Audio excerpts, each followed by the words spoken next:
Saturday Science Chats.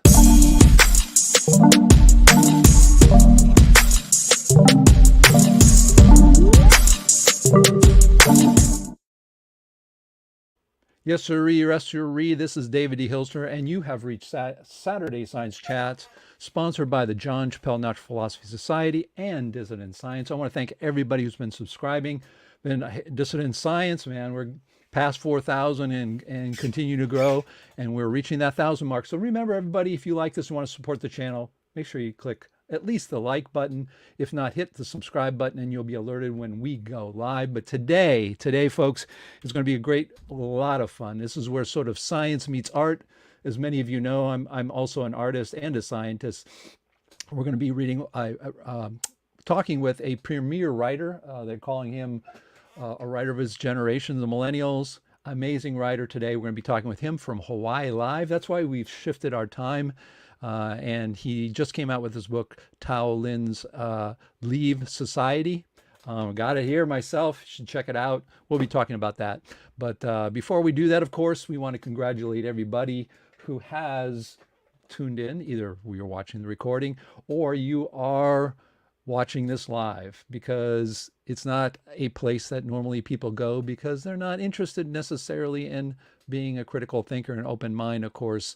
It is the mark of an educated mind to be able to entertain a thought without accepting it. What does that mean?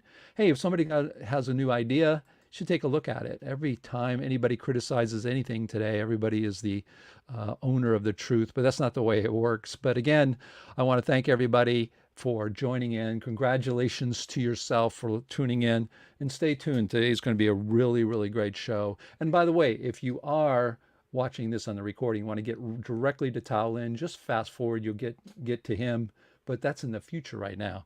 So again, if you don't know who we are, boy, I'm using this mouse button today. What's going on here? We are all in this together. Let's fight the illogical mainstream science and not ourselves, folks. It's not the idea is to argue amongst ourselves. We have to applaud people even like Tao Lin who go out there and we try to do something different. I mean, life is pretty boring if you pretty much go out there and try to rehash everything that's there, or you read science and just accept it blindly.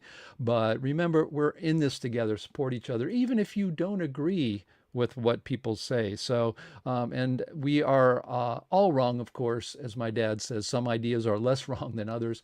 Just don't fall in love with your ideas. Just don't. I mean, I've heard so many people, I watch them in the chat, and they talk about as if they know everything. And what we all know is we all own a part of the truth, as Neil Adams says. Neil Adams, a famous cartoonist who's also been on our program. Guys doing Batman stuff. Go to Facebook, look up Neil Adams, but he does some great videos on the expanding earth. That's how I got into expanding earth. Check it out, Neil Adams, expanding earth. He'll blow your mind with his graphics. But again, we're all wrong. We're just less wrong than others. Don't fall in love with your ideas. But our mission here is to be an organization, above all, that promotes critical thinking without malice, and to be an organization that supports, publishes, and promotes serious work outside the mainstream, including books. We've done a number of books. And to provide a form of open debate about modern topics in physics, cosmology, philosophy, and mathematics. We are really the only organization on the planet Earth that does this, and open again to serious people who are doing serious work, and wanting to present serious papers and theories without fear of censorship. And of course, we're run by our members. So if you haven't checked us out and you don't know what this is all about, what do you mean mainstream has problems? Well, it does. And the best place you can go is called beyondmainstream.org. It's on our online magazine for critical thinkers. We're coming up to 100,000 views shortly, I think, on our pages there. Check it out. You can click on all the problems in science, click on relativity. You can see over 2,000 papers and books about how relativity has got problems. And if you want to join in with other critical thinkers, sort of on a Facebook critical thinking community, go to naturalphilosophy.org, register there, and you will be able to join in the conversations on all kinds of topics like ether and gravity and philosophy and mathematics. Yes, mathematics. I got my bachelor's in mathematics, but I will tell you, The real number system has real problems. I mean, the square root of -1 is probably the biggest. And then besides, think of this, folks. Remember this, if you don't think math's a problem. Uh, think of something in the universe that's negative. I'm not talking about negative charge, because that also is an arbitrary thing. We just put a little dash on it. Think of it. Is there anything in the universe that's negative? Yeah. All right. There you go. So this is the kind of place if you like those kinds of questions. And of course, we do have a Wikipedia, because our stuff won't stay on Wikipedia because it's the consensus place. And it is, if you are not proved or being taught in all the universities and you're not consensus, you're considered fringe. But of course, we all know that's exactly where science goes forward. It never goes forward from the inside. It comes from the outside. So take a look at that if you haven't. And we do have memberships. Believe me, it's very important. It's about $2,300 for us to keep these things going, our organization going, to bring people on like Tao Lin, who hopefully will even, I'm going to get him to do a paper in our proceedings. We're going to be having a proceedings hopefully this year. Because of COVID, we've pulled down, but we do papers, scientific papers. And to do all of those kinds of things, we do need support. And we have monthly memberships. You just go to our website, to naturalphilosophy.org, click on the memberships there. You can do a monthly, $5, all the way up to, annual donation, or even donations. And it's very important, your contributions, because I wish a rich guy, but we all do this as volunteers. No one gets paid for this. So please consider becoming a monthly or annual membership, and that would be greatly appreciated. Here are some of our patrons. I do want to recognize Nick Percival. He gave a talk last week, and he's giving a talk next week. You want to check it out. Special Relative Time. It was absolutely fabulous. If you missed that last week, go back and watch it. He's going to be talking about time and special relativity and all those things that people are always interested. Got 2 more of those coming up. And I want to thank Dr. Cynthia Whitney. She's got her degree from MIT in special relativity. And the first project, she found out that ring gyroscopes, where light goes around in circles, violates Einstein's relativity. Goes back to her professor and says, "What is happening? What do I do?" And she goes, "Well," professor said to her, "at MIT, yeah, we know. If we know, why do we have a Facebook page with 20 million people following Einstein and them saying that relativity is needed for GPS when it isn't used in GPS?" Because we perpetuate stories over and over and over. So anyways, I want to thank these people, Ramsey also, and all for his donations, and all the annual monthly memberships. We need your vital support. Emphasis on the word vital, vitality, life. That's how we survive. Coming soon, of course, next week, that's this week. I didn't change this, but Tao Lin, celebrated author, discusses alternative models and topics in physics and cosmology. That's this week. Next week, we have Special Relativity Talk 2, and then my dad's going to be talking about the physicality of parallel resistors, diode, and transit. It's like, why? You guys, physics doesn't know. If you go to any university on the planet, they're not going to tell you how these things work. They don't know. They have lots of empirical equations that work really great. But if you ask them, how does a diode work? How does a transistor work? What is it physically doing? What's really happening inside? No one has it. But we have our model. My dad and I have our physical model of the universe, and he's been applying that to electronics. And he's got a couple simple experiments which we have shown predictions that we didn't think would be happening in electronics that is. So you don't want to miss that. That's going to be a great. And of course, the great debate, because I'm going to take on the whole world here. And I know this is going to be great. I wish I had. We're going to go back 20 years, because the MPA, we had a lot of people who knew all the problems with ether. Somehow we've forgotten those problems and we're dreaming again. But regardless, that's my opinion. Don't take it from me, because we're going to have a debate. I have 2 people already signed up, interested in debating with me. And the idea is we're going to prepare and have a debate. I got one guy and myself and another person, sort of a neutral person, and we're going to talk. And I'm going to try to convince you ether's a really bad model for light. So, but don't take my word for it. Never do. That's why I said, stay tuned for that debate. That's going to be a big one, because so many etherists out there. Okay, today we're going to be talking to Tao Lin. Who is Tao Lin? Well, he's a Taiwanese. You can go right to his Wikipedia page. I mean, I'm not in Wikipedia. I think people put me there, and then they threw me out as a crackpot because, I made a documentary called Einstein Wrong. It's too bad that we don't have the ability, as we do in literature, to allow for new and ideas. And that's why Tao Lin is so amazing, is because of his style called auto fiction. But he is a Taiwanese-American novelist, poet, essayist, short story writer, and artist. I did like his check him out on YouTube. He's all over the place. He has published 4 novels, a novella, 2 books of poetry, a collection of short stories, and a memoir, as well as an extensive assortment of online content. His 3rd novel, Taipei, was published by Vintage in 2013. His nonfiction book, Trip, Psychedelics, Alienation, and Change, was published by Vintage also in 2018. And his 4th novel, which I have right here, and I've been reading it, he is Leave Society, published by Vintage in 2021.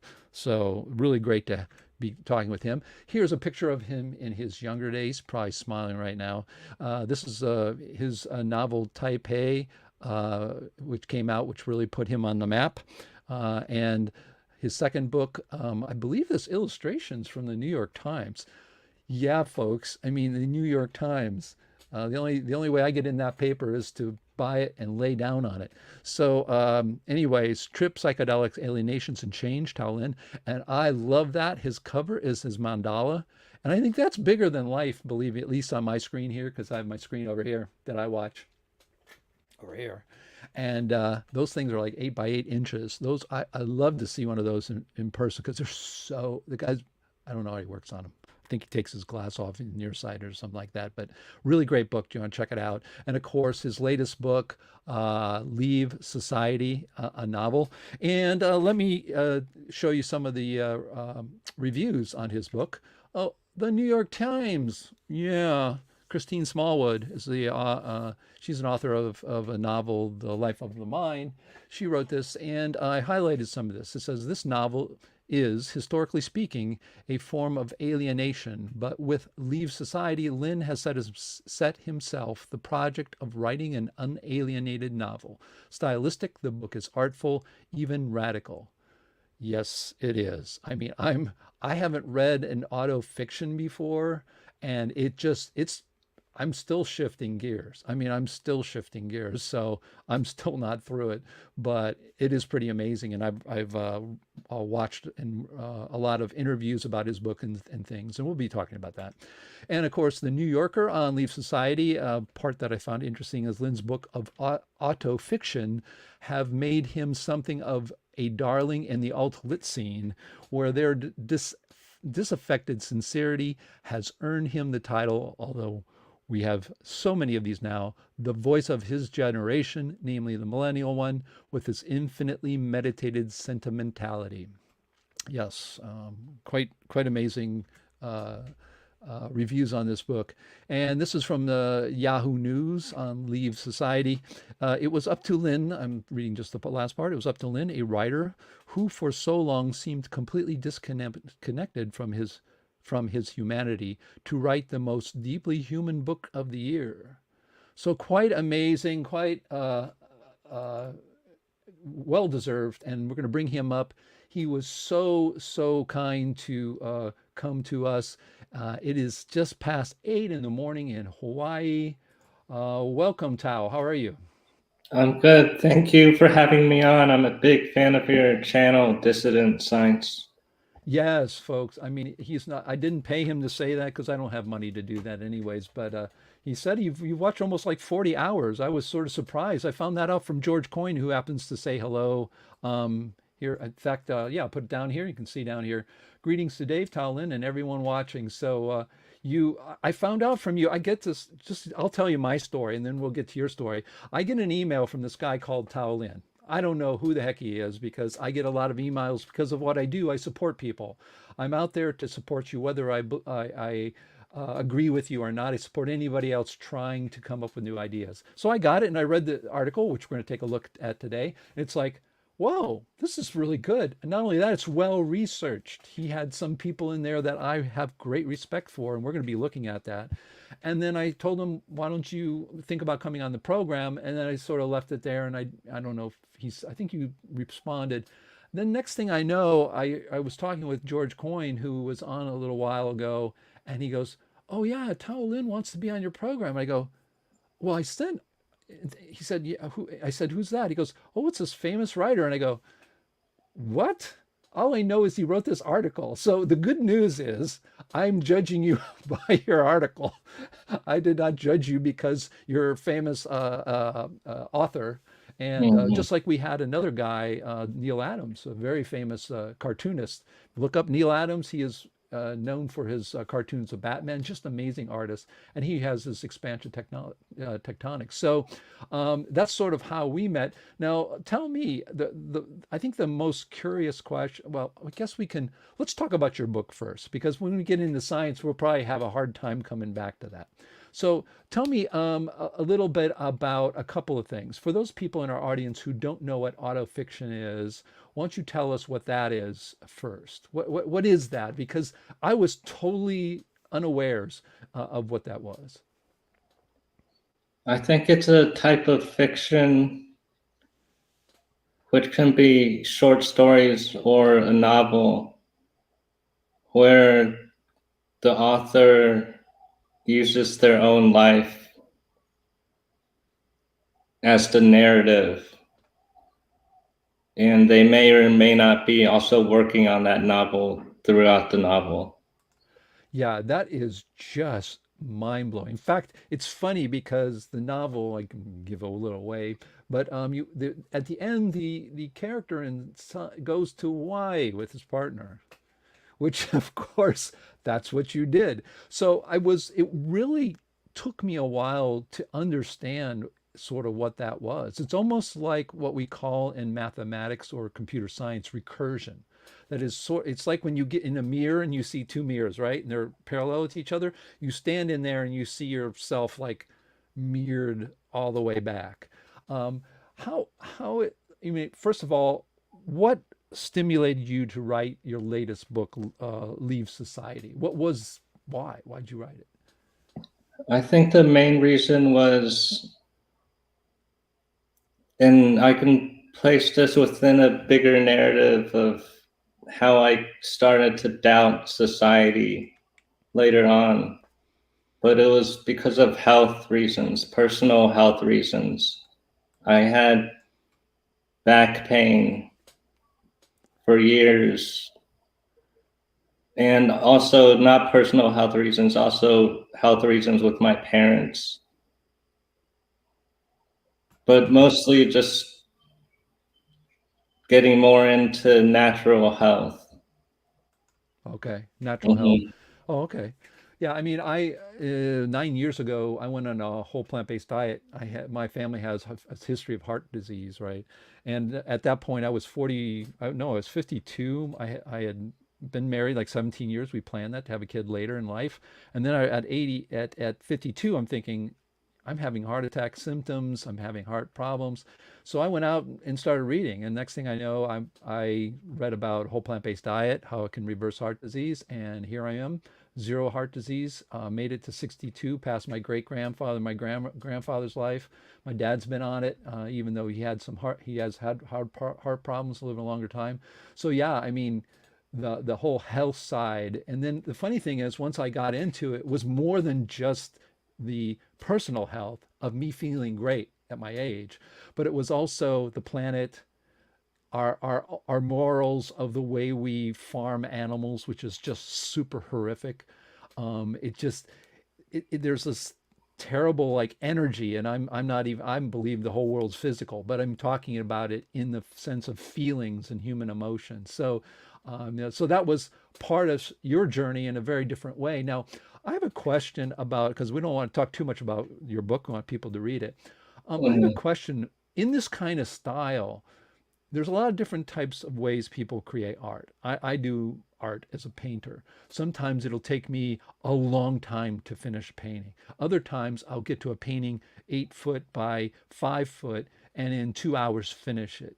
Mhm. When you write, I can tell by your reading list, oh, I didn't even do that. In fact, that's a good thing we'll get to as a transition. I forgot I do have your reading list. But as a person who writes autofiction, which is sort of based on yourself, it allows you to go in directions that sort of almost like a parallel universe. Do you, and you do a lot of reading, because if you look on your website, there's a heck of a lot of different types of books. How much do you craft it? Do you go back and reread it and craft it, or is it more are parts just flow? How does that work for you? I'm just curious because when a person reads this, there can be an idea that maybe it's a lot more, it's just like a flow of consciousness. It's not that sort of prepared, but I get a feeling by reading it, it doesn't just happen that way. Or am I wrong? Yeah, you're right about that. Yeah. I do try to make it have a flow, but it takes a lot of work to get it that way for me, especially because in this novel I started incorporating nonfiction research into it. And Right. one thing I put in it near the end is the idea that the Big Bang is wrong. And we could talk about that later. Oh yeah, yeah, absolutely. So you do go back. I mean, you're when you were writing this on your computer, obviously, you're going back, take looking at things. And this time you're saying you're doing actually some more research. That is, and it sounds like to me that it seems important to you to actually try to find people talking about this. In other words, the talking about the Big Bang, you're not talking about the first 3 trillionths of a second of the Big Bang. You're actually looking at it in today's world where there's a lot of people who say, hey, maybe the Big Bang is not correct. Mm-hmm. Is that part of this journey as well? I mean, that it seems to be very different in that sense. Yeah, the Big Bang is part of my journey. I don't know how much of my journey I've told though, but it is a part of it. Right. A part of it where I keep learning that things I've learned growing up are totally wrong. Yeah. Boy, is that true. And Yeah. it's just, it's been happening since I was a kid, I feel like. I remember one time my brother telling me, or he told me a lot of times that milk contained antibiotics and came from diseased cows. And then our family stopped drinking milk. Oh, And yeah. then, Dairy is a huge problem. It causes so many problems. In fact, it's pretty much linked the hormones that these cows get, and even just the regular stuff that's in cow's milk, has shown that it's one of the major reasons, for instance, puberty in girls has moved on the average before people who drank dairy and ate a lot of dairy because it was very expensive. In the 1800s, people didn't have cheese, they didn't have milk. They had some on the farm, but most people didn't. And people at that time, girls were, menstruating at 17. Now it's happening at 10 and 11. And there's nothing physiologically that's happened to us. So this is a good transition here. Let's take a look at your website for those people who want to know more about you. We're going to do two things. We're going to take a look at your website. Here's his website. And on there, he has this link called Books I Read. And I decided to go through some of these and highlight some. And of course, I'm highlighting the science stuff. But if you look at them, they're just all kinds of things all over. And you're a pretty prolific reader already in 2022. Number six, we all know everybody who is who's in this area of physics and cosmology, the structure of scientific revolutions, Thomas Kuhn. In fact, I got a video on that claiming that um, we're in model revolution right now, even though I don't agree with Kuhn's selection of the revolutions, but that's a very common book. Also, you have Conceptions of the Cosmos, From Myths to Accelerating Universe, A History of the Cosmology. I've not read that one myself. And our book, Principia Mathematica 2, Complete Toolkit for Hacking the Universe, 2021. If you go down further, I've got this book too right behind me, Seeing Red, Redshifts Cosmology and Academic Science by Halton Arp. I would imagine the from the myths and the accelerating universe and the scientific revolutions, I can see the Big Bang all over this, right? Seeing red, the infinite universe theory with Glenn Borkert, Hmm. another famous. So this was, you wrote this book. It came out, when did you finally finish the book? It was in last year at some time It was in 2020. And in then, 2020. yeah, after the book, I've continued researching physics and cosmology. Right, At first, for this article for Document Journal, right. but also I've been thinking about including it as one chapter in the book Oh, that would be okay. focused on a larger topic, like aliens, possibly. Oh, okay. Okay. All Hmm. right. So I'm going to go back a little bit further. The Higgs Fake, you read as well. Look at the Hmm. number of books. I think this is too, my goodness, you are a voracious reader. It's funny because again, a lot of times when people read your style would think that you're not versed in the tradition of or reading, but to me, the best writers are voracious readers. But you read the Higgs Fake. When you read that, that pretty much blew your mind, didn't it? Yeah, it did. I have it here. Yeah, I It's mean, I yeah. found Alexander Unziker through your channel. You introduced me to him, and he's just so funny. I think Oh his yeah, yeah, style of criticizing and analyzing particle physics, yeah. and yeah. And I recommend you watching a video with David somebody. Somebody maybe in the chat could give me the guy who won the Nobel Prize, an American physicist who won the Nobel Prize for, I guess, simplifying the particle model, which is somewhat a joke in reality. But Alexander Unziker interviews this guy. And in the beginning, he's sitting there pontificating, their very puffy chests and talking as if I'm a Nobel Prize winner and everything I say is the truth. And Unziker's looking back. He had two cameras, so he could edit them back and forth. And he would ask some questions because in his mind, all of this stuff is just basically arbitrary packages of stuff with arbitrary attributes. There's no real physical reasons even for them to be doing a lot of this because they're justifications. But as the interview goes on, he gets on his chair more and he's realizing this guy is not asking the questions just to praise him and asking fundamental questions about some of the work because he's a physicist as well, that there really are no answers. And he ends up during the interview, he had this mic on, literally taking the mic and holding it in his hand and moving forward because he was so upset with the idea that someone disagreed with it, just didn't believe what he was saying, the words, what we call magical words, what we call science poetry. It's a lot of science poetry. And so I recommend anybody take a look at that interview because you're going to see Unziker really put him on the hot seat.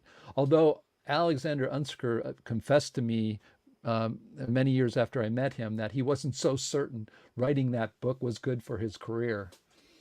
You know, that's pretty tough.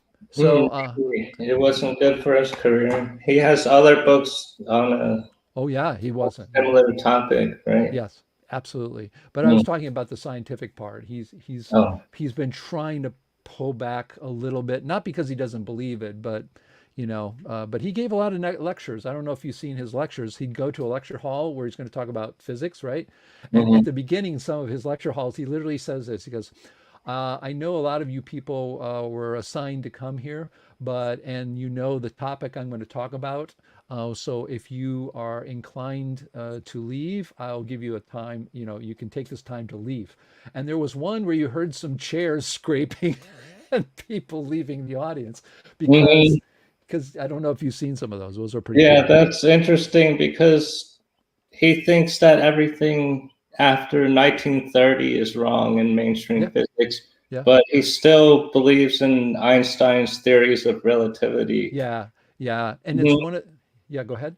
Yeah, has he ever talked to you about that, or Yeah, does he know that? yeah, that's a good, you're bringing up a point. There's some more I have here, but I'm going to take this down. We're going to get back to our discussion here before we get into your article. Mhm. But yeah, it's interesting to me how people I see as great scientists don't always get on board with all the things happening out, in on the latest. For instance, Glenn Mhm. Borkert. Glenn Borkert is going to go down in history for his work in Infinity and the 10 Assumptions of Science. Absolutely, he's written in stone. But he works as a geologist in the traditional geology, which he has said to me, David, I know there's overwhelming evidence for expansion tectonics, that the Earth's expanding, but he says, I don't subscribe to it. And why doesn't he subscribe to it? Well, he makes a good living with regular plate tectonics. So he can't go on record to have somebody say, "Oh, I believe this," because they're not going to hire him. And so he doesn't subscribe to that. So here's a person who you admire a lot, who even says to you, "I know that's probably right, but I don't subscribe to it." We have other people in the same boat. Alexander Unsker, as you noted, he doesn't talk a lot about the relativity part. He has sort of tried to talk about Einstein's other kind of ideas, so he kind of stays away from that. But yeah, I mean, there's a person that doesn't talk about Einstein being wrong. The Electric Universe and Walt Thornhill. I don't know, about him, right? Mhm. Yeah, He it's no, go ahead. No, yeah, I'm sorry. But basically, when I met him and we had our conferences back in 2010, over 10 years ago, we had the Electric Universe together with us. And they sort of looked at us as, oh, they're the anti Einstein group. And they would sort of chuckle amongst themselves because they really hadn't thought of it. Mhm. Go 10 years forward, Walt Thornhill is a very logical man in his mind. He's very, can think logically. Next thing I see 10 years later, he's going on YouTube talking about how Einstein's wrong. So I have to give him credit for evolving himself, right? And I think that's in the beginning of this, I talked about how people fall in love with a system. The universe is super complex. It's real easy to come up with a way it works in your head, right? And then I start using that and I start thinking about in that model. If you fall too much in love with it, you don't see the other things around you. So yeah, it's quite interesting. So you you read these books, and they also influenced the article that we're going to be taking a look at. Is that correct? Yes, that's correct. Before we go on, I wanted to respond to the topic about how Borkert is aware of problems with mainstream physics, but in his own field can't like Right, promote this idea right, that the Earth is expanding. right. And one thing I really like about your organization is that you create community where a lot of people disagree with each other, but are Yeah, still able to find common ground and work on those areas, because it seems impossible to me for everyone to unlearn everything they've learned growing up. yeah, It takes so much time to absorb one thing, and it also it changes your relationships with people in your life, because then you're going to have to explain it to all of them, and that takes more energy. yeah. So it seems good to find things you agree on and work on that, which is why I like your organization a lot. And I had a question about that, about the John Chappelle Natural Philosophy Society. Yeah, yeah. Go The ahead. only other Chappelle I've heard of is Dave Chappelle, and but I haven't heard that much about John Chappelle. I've just heard you mention him a lot. Could you Yeah, say a little bit about him? You're the president of this society. absolutely. Yeah, I met John Chappelle was, I think he got his PhD in from Harvard or Yale or somewhere. But we have his. You can go to beyondmainstream.org, anybody, and take a look at his bio.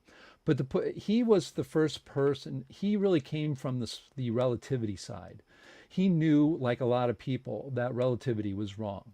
And he wanted to find like minds and to actually debate people. He actually, in the early 90s, set up debates between himself and physicists at a university. It was unbelievable because we can't do that now. They will not do it.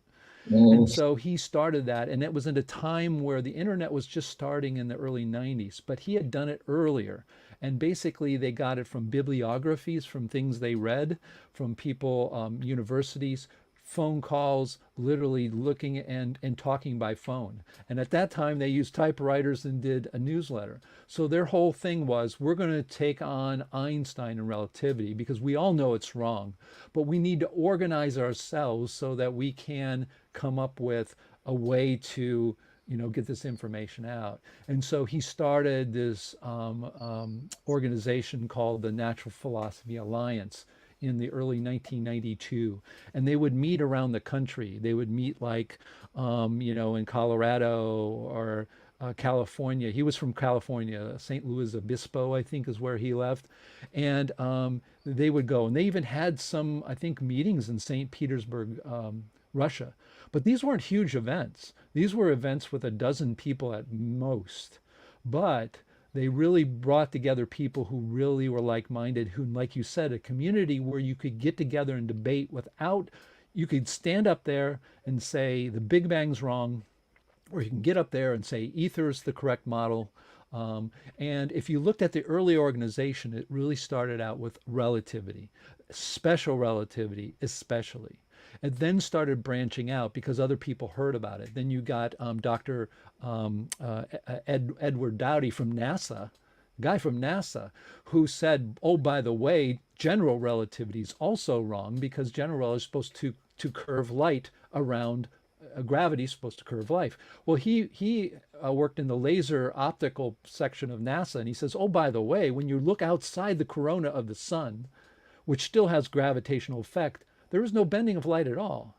And he says, what's really happening is you're getting bending of a light close to the sun because there's a corona, and just like water, it bends light. We know this is a fact. And Mhm. so we got him. Then we had people start questioning the Big Bang.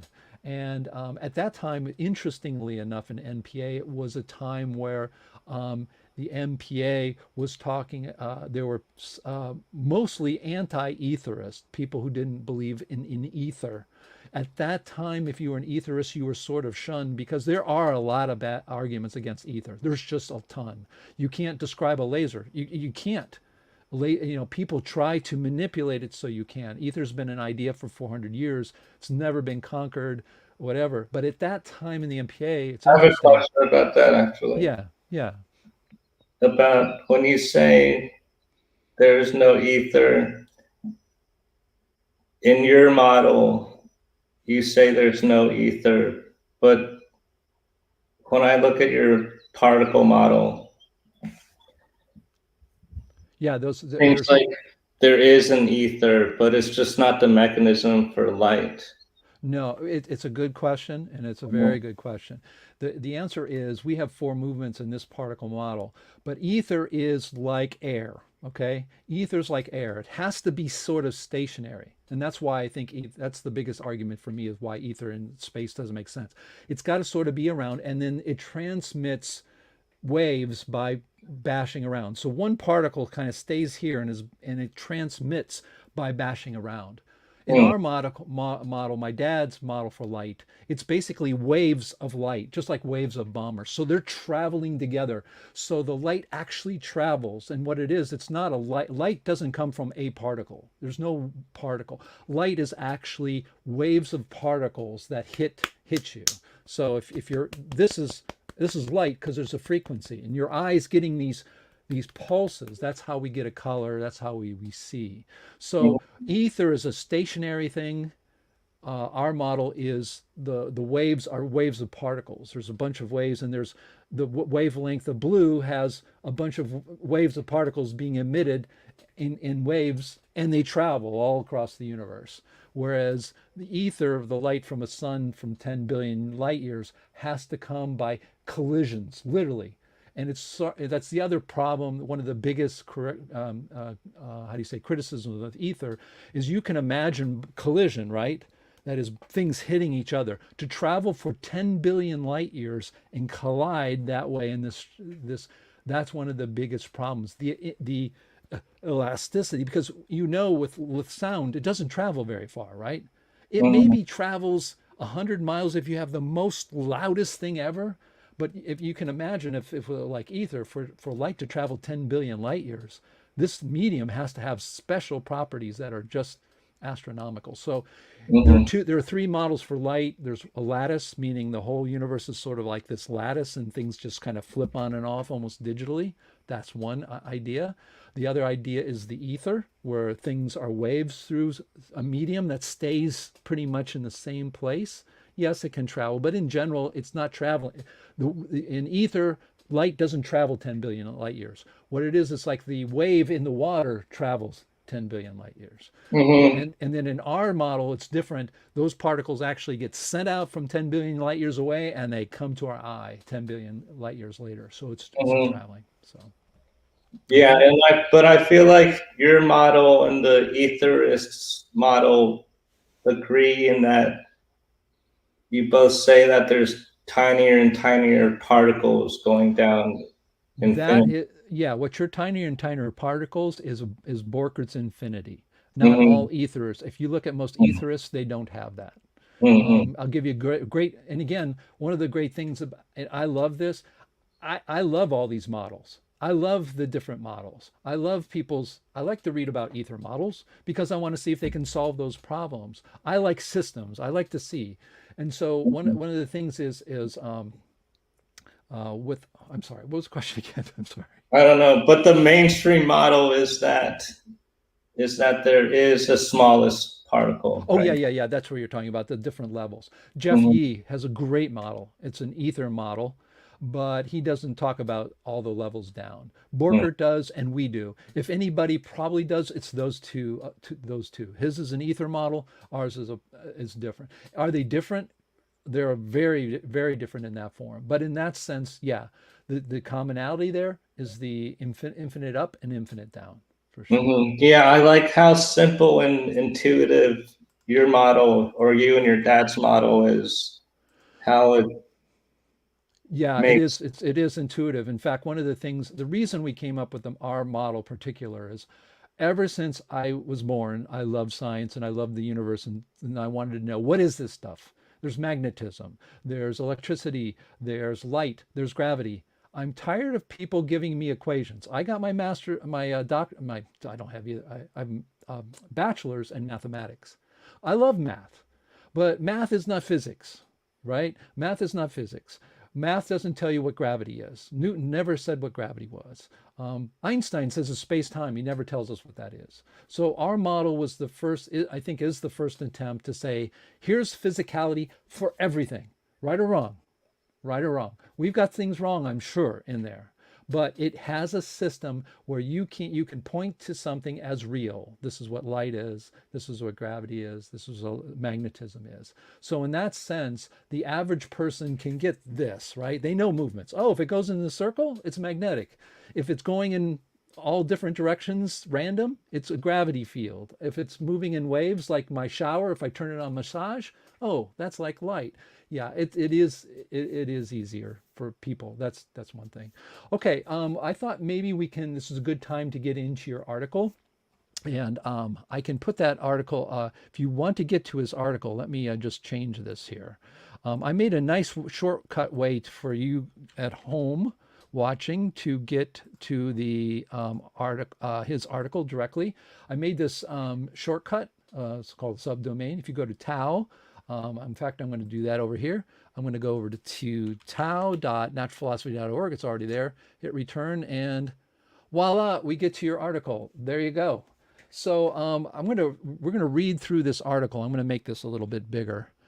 First of all, the art is great. This was original art. Did you have an artist work with you or a graphic person, or they did that afterwards? No, they did all that. I'm not even. I don't know who the artist is. Yeah, but it's I- quite good. yeah, I like So it a lot. yeah, it's very good. So this is a tell me a little bit of how did you come about writing these? I guess you've written a couple of articles for this. Tell us the story behind this. I came about writing it just because the magazine, an editor at Document Journal, emailed me, or we've been in touch for around a year, and she asked if I wanted to write something for this issue. And she said it could be something related to my book that had come out, Leave Society. So I chose the topic of the Big Bang being wrong. So the And Big Bang is that in your Leaf Society? it's near the end. The Yeah, character, that's why I haven't gotten there yet. So yeah, yeah, you haven't gotten there. It's just a few pages about watching or reading the book The Big Bang Never Happened by Eric Lerner and watching a documentary on YouTube about the Big Bang being wrong and talking about that with his oh, friend. did you see it was a cosmology quest? Was that what you watched? Yeah, yeah, that was right.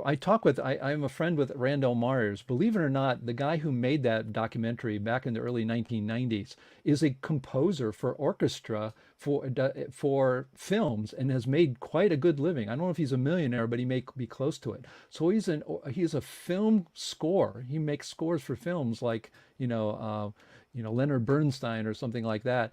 And he decided that he got into this like you did, and he decided to make this documentary. And the only thing he regrets about it, he says that unless you're interested in the subject, as a documentary, even if you're not interested in the subject, it puts you to sleep. He said whenever he wanted his friends to come over and sleep, he'd put up his documentary. But the documentary, if you do love the Big Bang, it's absolutely worth it. Mhm. So she approached you and rewrote this. So the tell me what's the idea? The whole idea is the Big Bang. It could be wrong, reconsidering it, and that the theory could save you. So I'm going to actually just let me read some of this, and we'll go through here.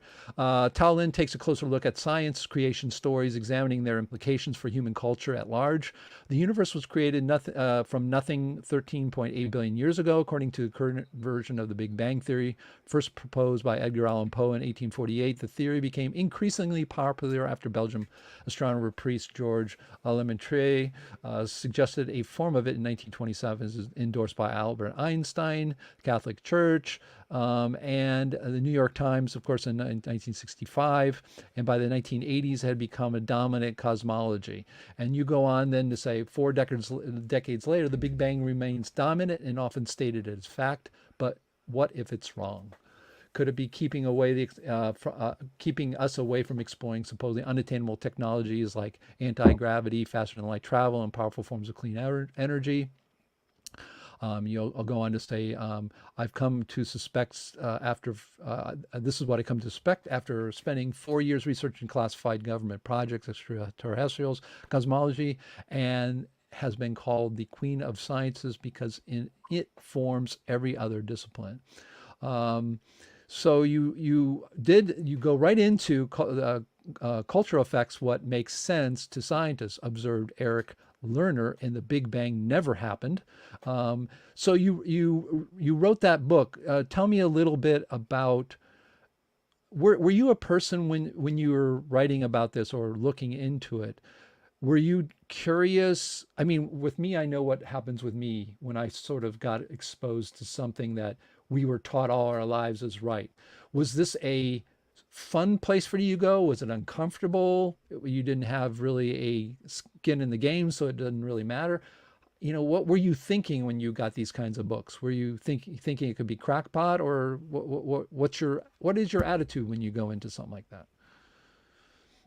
By this time in 2020, when I read The Big Bang Never Happened, I was actively searching for ways in which something I had learned is wrong.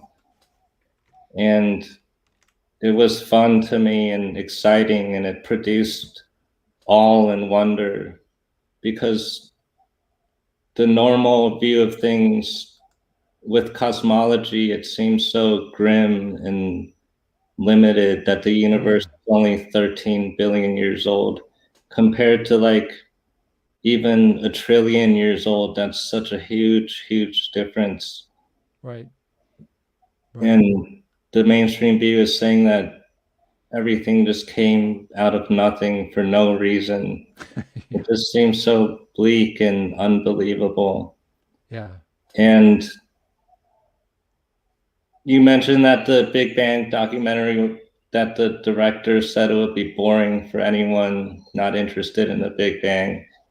But I think it would also be very interesting just to anyone interested in ways the mainstream is wrong, yeah, because it's such a fun topic yeah, that Einstein, talking about physics and cosmology, that Einstein might be totally wrong.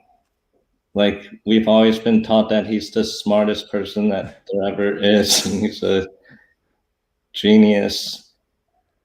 And I hadn't heard of this until like 2020, this idea that Einstein is wrong. And I enjoyed your documentary, by the way, Einstein Wrong. I liked how accessible it was. oh, so you did watch it. Yeah, I enjoyed it a lot. Oh well, thank I you feel very like much. when dealing with ideas out of the mainstream, making it accessible is Yes, really important. yes, Like, not alienating people, but gradually trying to convince them of things. The yeah, gradualness seems important because otherwise you'll just like yeah. scare them away. Yeah, absolutely. I mean, the whole idea there was to take my mom, who was like the typical suburban housewife, to meet these people and let her, start chewing on all this stuff. One of my favorite parts in the movie of the documentary was when my mom was talking to a person and she goes up to him and she's eating something. She goes, "So, do you think gravity is a push or a pull?" And this guy was there at the MPA conference with like a poster presentation, and it wasn't necessarily in his area, but of course we all think of all these things, and the guy was kind of stymied. He didn't know what to say. And then my mom goes on, "Well, you know what, when I was a kid I always thought about it, is it pushing me or is it pulling me, what is that?" And it was interesting to see her with time. In fact, the interesting part of that my mom came as a conclusion was she thinks that if Einstein was alive today, he would say, "Okay, yeah, relativity's wrong." It's interesting that we as a society tend to impose our, start worshiping these people, and we expect them, if they were alive, to absolutely believe everything. And there was a lot of doubt in a lot of these people's minds. Even Newton. I mean, Newton had all kinds of doubt. If people ask him, "Oh, you're the father of gravity," he says, "Don't ever accuse me of ever knowing what gravity is," right? So it's quite interesting. And here, another part you said here is interesting. It says, "Another problem is that theory needs much more gravity than stars and other known matter produce gravity that has been attributed to dark matter. Two other anomalies have been explained away with terms inflation and dark energy. These may be what scientists call ad hocs, things that are invented to save theory from conflicting from evidence." So you start to see, I think this is kind of, I think it's interesting. What really got me when I read your article, and why I wanted to have you on is you can see from a higher level. One of the things is once you take away the curtain and start to look at things with a critical eye, you can see the ad hocs, you can see the science poetry that people use. They go talk, talk, talk, and it sounds so convincing. But when you try to peel it back and say, "Okay, this is physics and cosmology. What's going on here?" Just the word "dark" is, to me, is I got a I'm in linguistics. I work with computers and language. I think about every word, what it means. The whole thing of dark energy or dark matter is a way. It is ad hoc. That's what it is. I mean, is that something? I know my mom went from reading articles before the film Einstein Wrong to just reading them and saying, "Oh, this is interesting stuff." "Oh, I don't know if I okay," to the point where when after the end of the film, she would send me articles and say, Dave, did you read this? This is ridiculous what they say. And it wasn't, she's not looking at and saying, oh, the equation 44 has a negative sign where it should be positive. She's looking at and saying, they are just talking out their butts. She's a little less, you know, and she could, as a lay person, she could no longer read these things with a straight face. She could see through it. Is that something that happened to you? Yeah, I found Eric Thurner's arguments and then later your arguments and the arguments of your guests. Another one is George Coyne. You Oh published yeah. a book, just very convincing. And it's also been fun and funny to learn these things, and also a relief because reading about dark matter and the Big Bang in the past, like, and about relativity, I just could never understand it. Like something didn't make sense about it. Yeah, I think But part I think what it is, I came up with a saying, I come up with during the years, I didn't have my own theory or model. It was never something I wanted to do. I really didn't. I mean, I collected things that I thought were really good in my own mind. Things like I really like this, like yourself. I like Borchert's Infinity. I like Yonel Deneu's underwater explanations for magnetism. It was just too perfect for me in my sense. I liked the nucleus recently of Jeff Yee. I like my dad's model. But when you go and you look at gosh, I'm losing my trains of thought today. What we were talking about again. I've got to remember things. I said it was a relief that to learn that Einstein might be wrong because I could never understand him in the Oh past. yes, And yes. there's so many quotes of quantum physicists saying like you can't understand quantum mechanics, and it's just Einstein was reportedly he said something about how only 12 people would be able to understand his theory.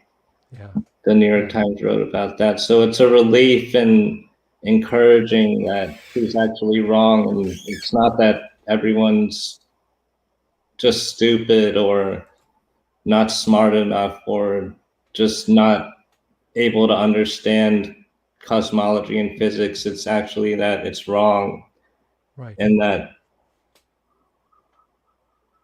it just leads to wonder too, because then you start learning the ways in which it might actually be, and it seems much more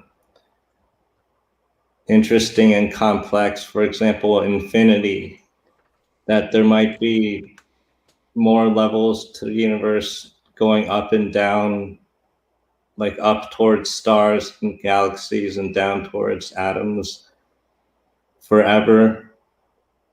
I like in your book how when you write about this concept of infinity that you got from Borchert, you point out that this allows other worlds to exist in the universe without having to say it's in another dimension, Yeah, that's basically up yes. or down somewhere. Yes. One of Yeah, the problems you hear about is the multiverses, right? That's what it mhm. is. And you Okay. say also that you're open to other beings of like life being up or down, which is Up and you. interesting. Yeah, I've noticed you say a few things like that. Are Yeah. you interested in science fiction? No, you know, it's funny. I'm actually, I think for me, I do like science fiction. I grew up, I'm 62, so I grew up with the space moonshots. I mean, I used to make toothpick models with Elmer's glue of the lunar lander because I love space. Every time National Geographic would come out, I'd wait to get all the pictures from the moon. I was totally loved that. And so I've loved, 2001, the Space Odyssey when it first came out, the Star Wars, all that stuff. I was into that. I guess what's happened is that the science fiction to me has turned into the mainstream science.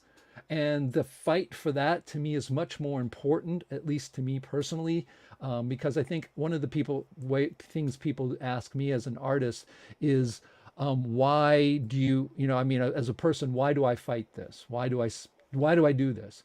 And it's the art side of me, because as an artist, if you are a writer, when I paint something or I do something or I make a film, it has to be breaking ground. It has to be new. It has to show a truth that people don't know about. It's a new truth. It can be just a truth that the way you see the world, whether it's your mandala or it's a painting that I have of my wife in a way that, is not reality, but it's like, whatever it is. So I think that's what's happened. And one of the things I came up with as a saying of mine here, it's like, I put this meme, it says, the universe isn't complicated and paradoxical. Our theories are, and this must change. So I think that's something that I think has really driven me. I'm not so much, and the other thing you had mentioned too is, like, you talk about in this article, you talk about new technologies, new things you can do. In our book, I mean, for us to have infinite levels, you can't. One of the things that infinity, all the levels, what people ask why. Well, the reason why is if you came down to saying the whole universe was made out of one particle, right? I think I talk about this in the book too, in our book with my dad and I. If you have one particle and the whole universe is made out of it, how does it organize itself?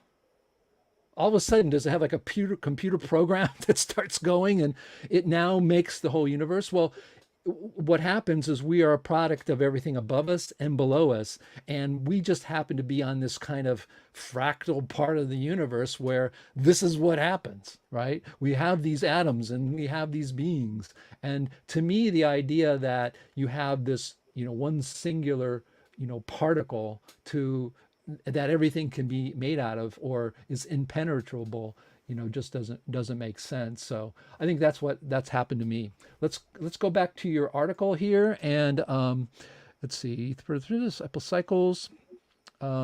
Here's something where you said there would be no more nuclear meltdowns, oil spills, fracking, power lines, new pipelines, new roads, traffic jams, blackouts, or monthly energy bills. Largest industry energy would change from being destructive and unsustainable to helpful and healing.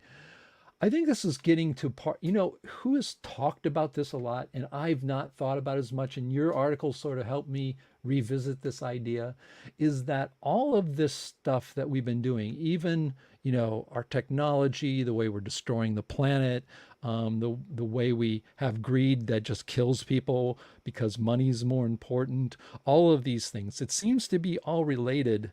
And it seems to be related into the sciences. Tell me a little bit about how did you make a leap from the Big Bang being wrong to this kind of statement? The Big Bang is based on Einstein's model of gravity, right? Right. Yeah, and it seems like mainstream physics cosmology.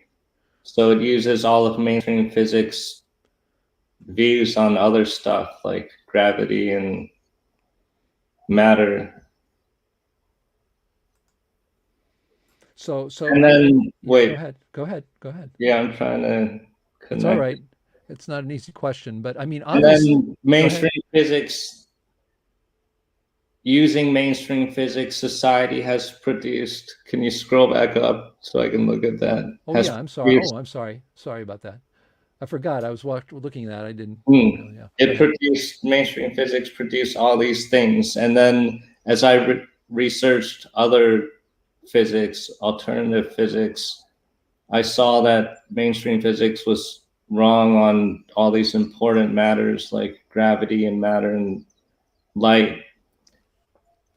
And at the same time, I'd also been researching classified projects and this thing that is called free energy, which is alternative forms of powerful and clean energy that people have invented since like the late 1800s. Tesla talked about it a lot. And these kinds of free energy machines don't go by mainstream physics. They go by other physics, alternative physics. So the Big Bang, by making everyone believe in it in mainstream physics, is keeping a lot of people away from working on alternative Oh, yes. physics that could produce cleaner energy. I see. I Yeah. see. I see. I see. So, And the yeah. new roads, because these alternative physics could also, I feel like, produce anti-gravity craft, which wouldn't require roads. And running Mhm. on electricity would just create a world that would be much cleaner.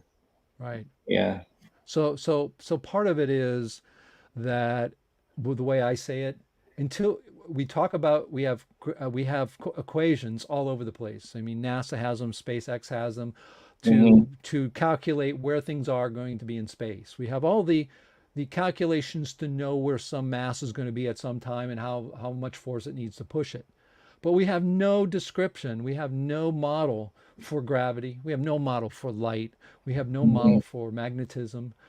People who claim that, I know there's people even in the chat today who are saying it. I mean, here's an example. Here's a person saying millions of people understand relativity. No, what millions of people, this is the way I would put it. Millions of people can repeat the story of the logic supposedly behind relativity. But even in its assumptions, it's paradoxical. You have to sort of accept the people who go and Alexander Unsker told me, he says, you know, David, the brightest minds don't go into particle physics. They don't go into theoretical physics. In fact, when I did my movie, and I've Dr. Kelsey outside saying he has to unteach special relativity to his grad students. He says that on my film. When I called him a particle theoretical physicist, you thought I just told it, I said a bad thing about his mom. He said, don't you ever call me a theoretical physicist. There's nothing theoretical about physics. It's physical. And so the problem is that when you get people who can repeat it, that is, you and I go to, there's like three people that take physics 101. Okay, I'm going to be the physics student that just is a person who, when I hear it, it doesn't make sense and it makes me really mad. I don't understand it. And so I want to know that and I go off. Let's say you go into it, you don't care, you're a writer. Yeah, it sounds stupid, it sounds crazy, it sounds like it doesn't make sense, but you're going to study it, get a good grade, regurgitate everything that you learned, right? You write it down, you put it all down, you'll get a passing grade. You could get a PhD that way. And that's what people do. This idea that millions of people understand relativity is that millions of people say they understand relativity when it's unintelligible in my and remember when you were talking about how things are not good, they're bad models. Relativity has paradoxes in its own assumptions. And so what I was saying in my little meme there is that it's not that you can't understand relativity. The way people say you understand relativity is go to school, take the tests, regurgitate everything we tell you, whether you believe it or not, and then therefore you now know, you say, I understand relativity. But if you really sit down and try to understand, it's unintelligible. So the idea that a person says here in the chat says millions of people understand relativity, I disagree. What they do understand is like, how many millions of people believed in the Iraq war that Iraq had weapons of mass destruction? We were told that. Okay, so you can put down in their chat right now, millions of people believe that Saddam Hussein had millions of weapons of mass destruction. Did he? Nope, he didn't. And so just because people say it, just because they say they understand it, to me, what happens in relativity is that people say they understand it, but they really don't. They can repeat what is told to them. They can repeat what I call faux logic or fake logic. And then when you don't understand it and you go, wait a minute, you can't have one and the other, you're looked upon as you're not smart enough or you didn't understand it. Does that make sense? Or Mm-hmm. And Einstein had doubts too. I oh have a yeah, quote later in this article. And he also had a later theory called the unified field theory that he Yes. said could replace relativity, but people didn't seem to catch on to that. Was that in this article? I don't remember. Yeah, the Let me quote, see. you could probably find it by searching Yeah. Einstein. Okay. Not that, Oh, not that one. Yeah. not that one. Not that one. Not that one. Okay. I'm Not sorry. that one. Okay, there it is. I got it. So Yeah. let's read this. This is good to read here. Then, to Unzicker, physics entered a dead end in 1930. I do agree with him on that. To Mm. Borkert, it happened in 1905. Yep, I can agree with both of those, I guess. Wallace Thornhill wrote, "Sadly, we have wasted a century or more." Remembering that Wallace Thornhill in 2010 didn't believe that way, which is good Mm. for him. I applaud him. I really do. And Yeah, it's then good to focus on electrical. how we've changed or when we've learned and not forget that, because if you remember how much you keep changing, then you're more open to change. And Exactly. yeah, Exactly. good to point that out. Absolutely. So Mm. going back, he said, Wallace Thornhill wrote, "Sadly, we have wasted a century or more." Einstein, who himself had doubts, wrote to a colleague in 1949, 6 years before he died, you can imagine that I look back on my life's work with calm satisfaction, but from nearby it looks quite different. There's not a single concept of which I am convinced that it will stand firm. I feel uncertain whether I am in general on the right track. Yeah, that is astounding. And yet we don't hear that at all. And I don't know if you know the backstory to this, but the real reason Einstein is continually uh, uh, stayed around is because of a university in Israel who Einstein willed his likeness and his theory to this university in Israel because he was Jewish, right? Mm. Mhm. And Einstein in 1970, 1960, 70, 80, 90 was the second highest grossing dead celebrity of all time. Wow. He was making $12 million a year for the university from Israel University. You Mm. think they're going to let go of that cash cow? You think they're going to let him die and be wrong? No way. So they have. I have seen them. They took.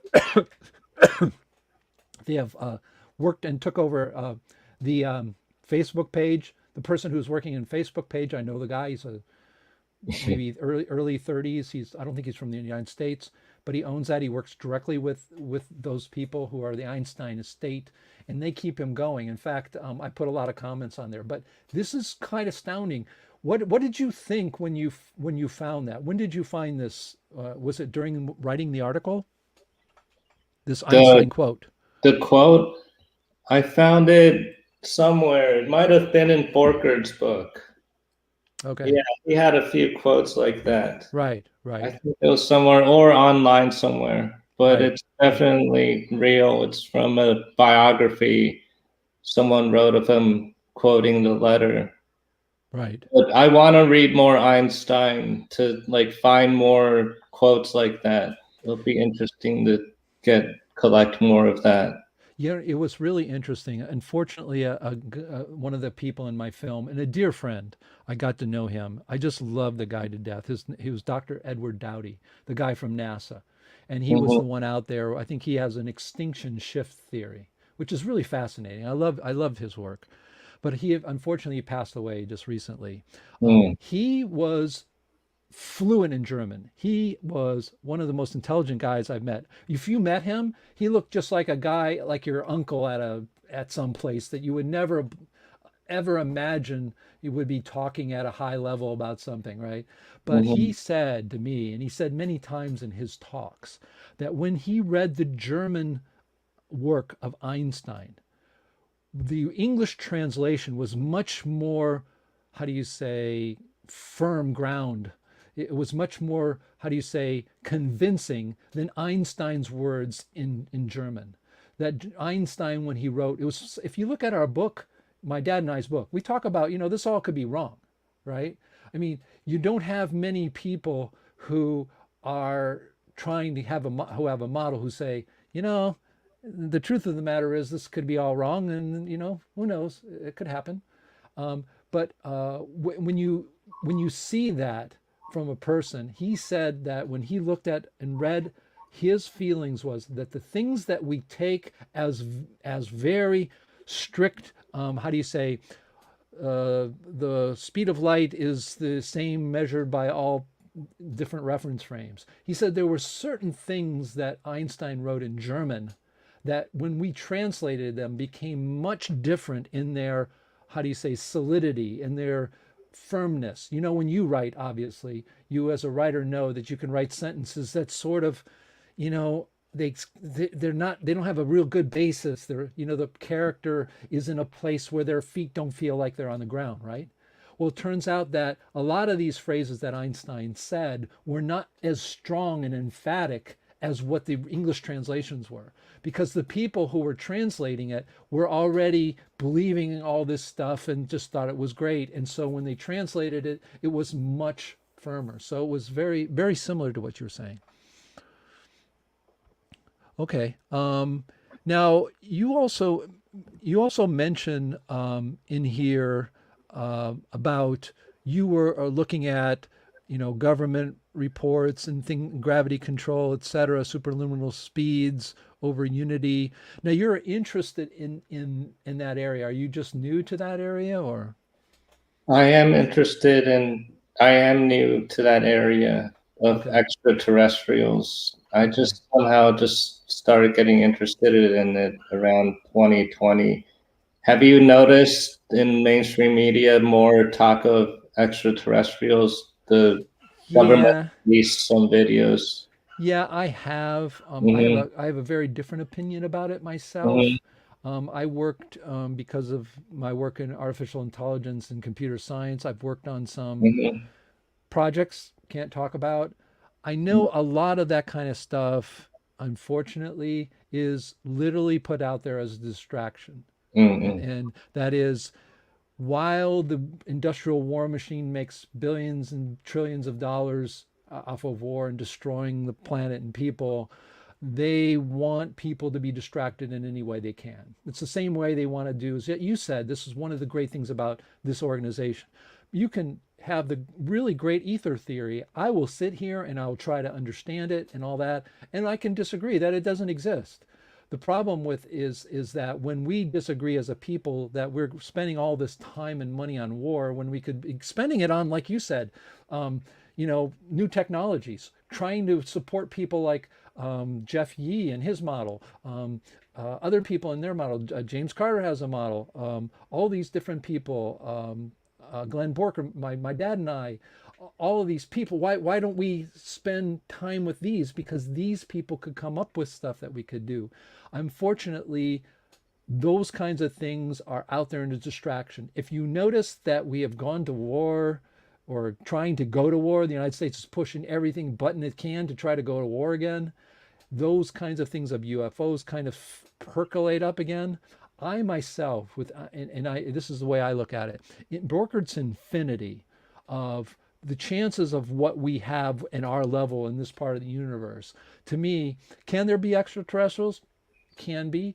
In the infinite universe may say that the probability is extremely small, that for us to have maybe to travel at the speed of light, for instance, I'll give you another example. For us to travel faster than the speed of light, there's spaces full of stuff. It's either an ether or if it's particles like what we have in ours, those particles are there. There's something there, at least in our.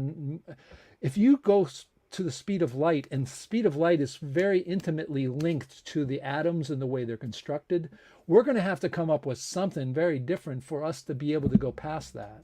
And those kinds of things come from new models of the universe. But as the extraterrestrials and the UFOs, I have to take those more with a grain of salt, just because I know from the inside that that's sort of you know, we do have organizations whose goal it is, the CIA's goal is to distract even the American people. We have documents, from leaked documents, saying that they leak stuff to the American people about distraction. So in my Hmm. opinion, I don't believe that. I believe that's part of that distraction. And I also believe, according to Borkert and more, and to George Coyne about the consciousness, that our minds can come up with all kinds of things when we see things.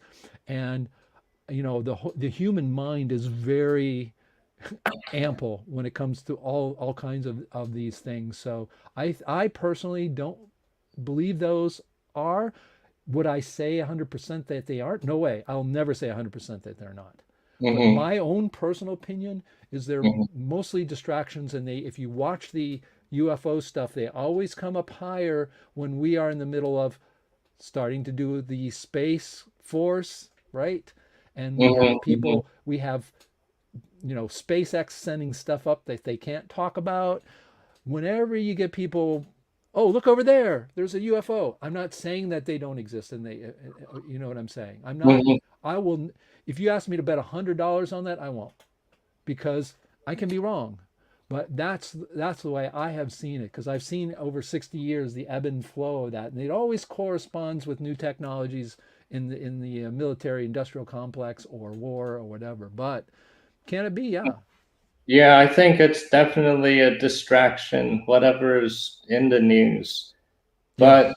but I also have come to believe that there are advanced aliens Okay. Yeah. nearby and like visiting.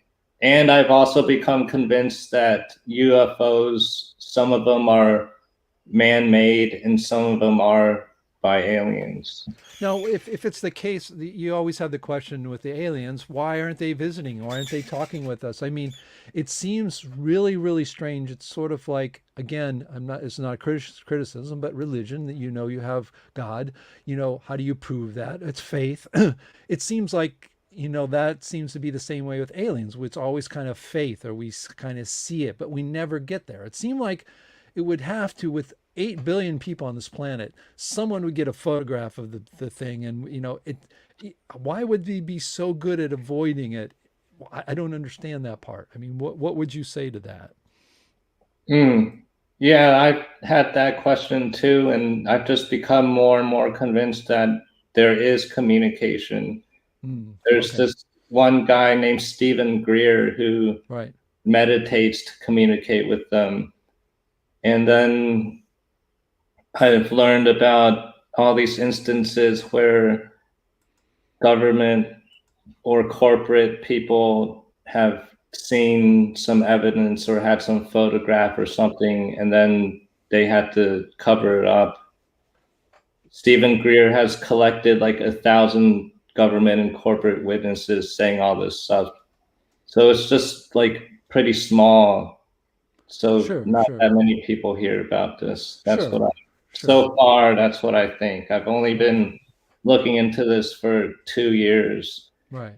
And but as I become convinced that either the military or aliens have craft that can defy gravity, that also encourages me to look into alternative physics, because mainstream physics just says it's obviously impossible.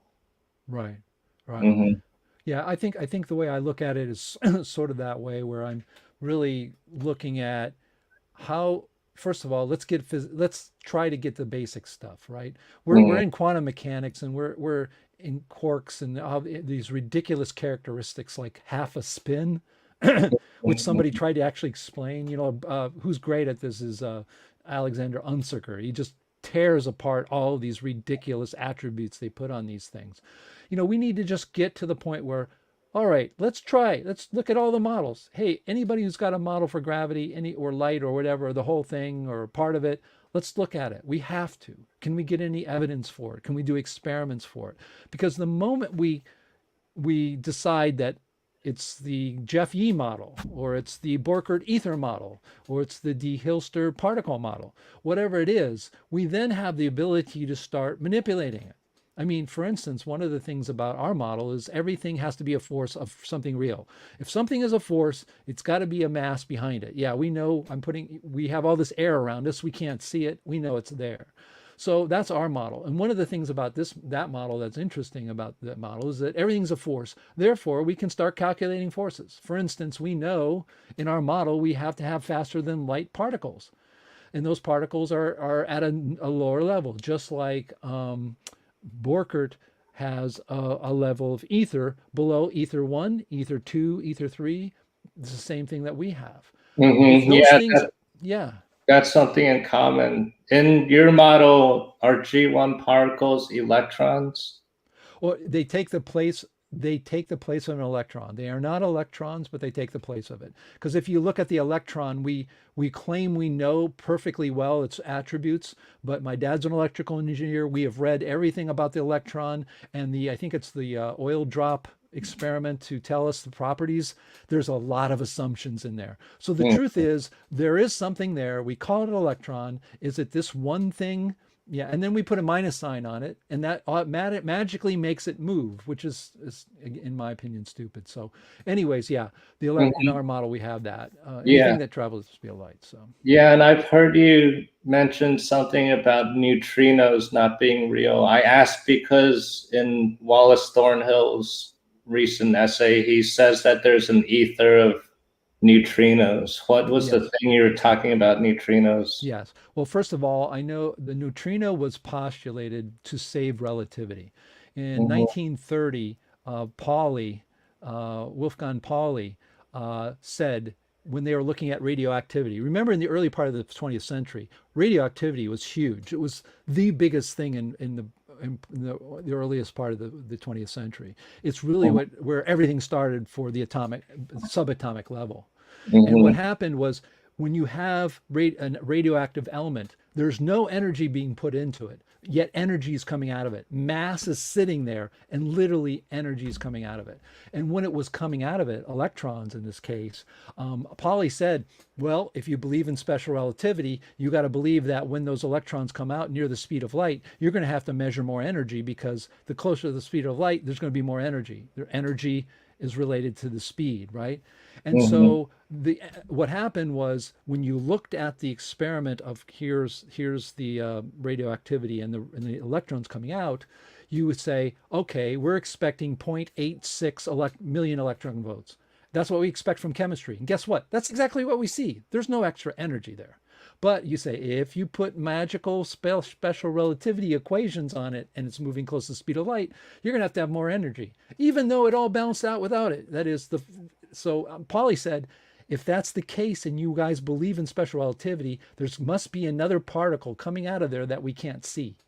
Hmm. And it can't have a charge, it can't have mass, which is completely absurd. I mean, it's just absurd. The Hmm. neutrino was not accepted in mainstream science until the 1940s or 50s. Hmm. And so it was meant, and if you go back to the history, you will not find that. Who found that was my mentor, Dr. Ricardo Carozani, who had if you go to autodynamics.org, he is the foremost expert on why. And then he found, when I was with Carozani in the 1990s, he found an experiment done by Van de Graaff. You know those big machines where they put your hand on something, your hair goes up? Yeah. That's a Van de Graaff machine. Well, Van de Graaff did with Buchner did an experiment that showed that the neutrino doesn't exist, the electron neutrino, which is supposedly the most important neutrino. So he did an experiment at MIT in 1946 that shows the neutrino doesn't exist. Everybody ignores it. Fast forward to Wall Thornhill and a lot of dissidents. So they think ether exists. What is it? Oh, it's neutrinos because we can't see it, we can't detect it. They are willing to throw away all the problems that it was invented, that it's a ridiculous particle that had no mass and no charge and all that, so that they can cling to the idea that's what ether is. It's actually, I know of one guy from Russia whose gravity theory says that the neutrino is the graviton. And we also know many etherists say that neutrinos ether. So what they do is they close their eyes, plug their ears, and then they don't say anything. They don't want to look at the history. I can't convince them, but that's the history. So if you know the history of the neutrino, you know it was invented. It's a fictitious particle, and you know that 1946 experiment by Buchner and Van de Graaff shows beyond a shadow of doubt that the electron neutrino, which is the best one, the most certain, doesn't exist. And they make neutrino detectors. The more they shield the neutrino detectors, the less neutrinos they have. So even the neutrino detectors, if you want to know anything about neutrinos, go to autodynamics.org. Anybody watching, read about it. Dr. Karazani was spent his life looking at that particular problem. So it's dissidents trying to pick up on ether. That's what it is. Okay. Yeah, and another thing I wanted to talk about was in Einstein Wrong, you had a guy who talked about how in GPS they ignore Einstein's relativity. Yes. Yes. He wasn't a doctor. His name was Ron Hatch. Again, he passed away just probably over a year ago. He was actually my first investor. He bought my camera at the time before high def was. So I got to know about him because of the MPA. He was one of the pioneers in GPS. He started Navcom, which was then purchased by John Deere. John Deere drives tractors along the ground, right? And his company was bought out, and he became, I don't know if he's a millionaire, but pretty close to it. And so by the time he died, he had over 30 patents in GPS. During that time, he got involved and looked at Einstein's relativity. And it turned out that when he looked at it, he saw that, first of all, we're not even using anything like that. We're not using anything like special relativity in our calculations. It's not there.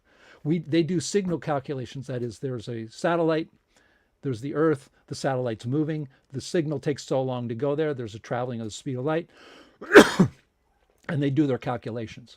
Well, it turns out that they don't use relativity. Yet, when I saw Bill Nye the Science Guy, have you ever heard of him?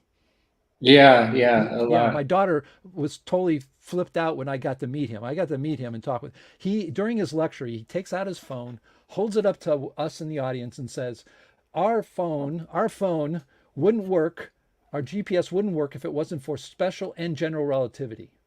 That is a lie. It's a complete lie. In fact, there's a couple of reasons why we can't check it. Number one, GPS is $1 trillion business. It's not $1 billion business. It's $1 trillion business. Knowing where you are on the earth is lucrative. So if you go to Navcom with Ron Hatch and say, could you give me all your calculations for how you calculate how your tractors to be within 1 centimeter on a field in anywhere on earth, they're not going to give you anything. But I remember a friend of mine, Greg Volk, who is another person like myself who likes all and helps all these dissidents.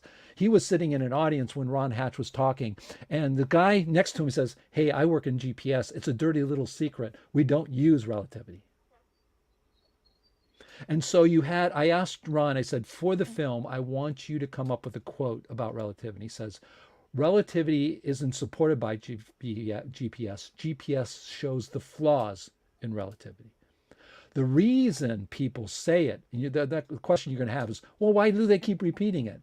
The reason is they don't want to say Einstein's wrong. No one wants to say that. That's like saying Jesus Christ was a bad person. He wasn't a bad person, obviously, and it's a different thing. But it's like saying Gandhi was a horrific man, right?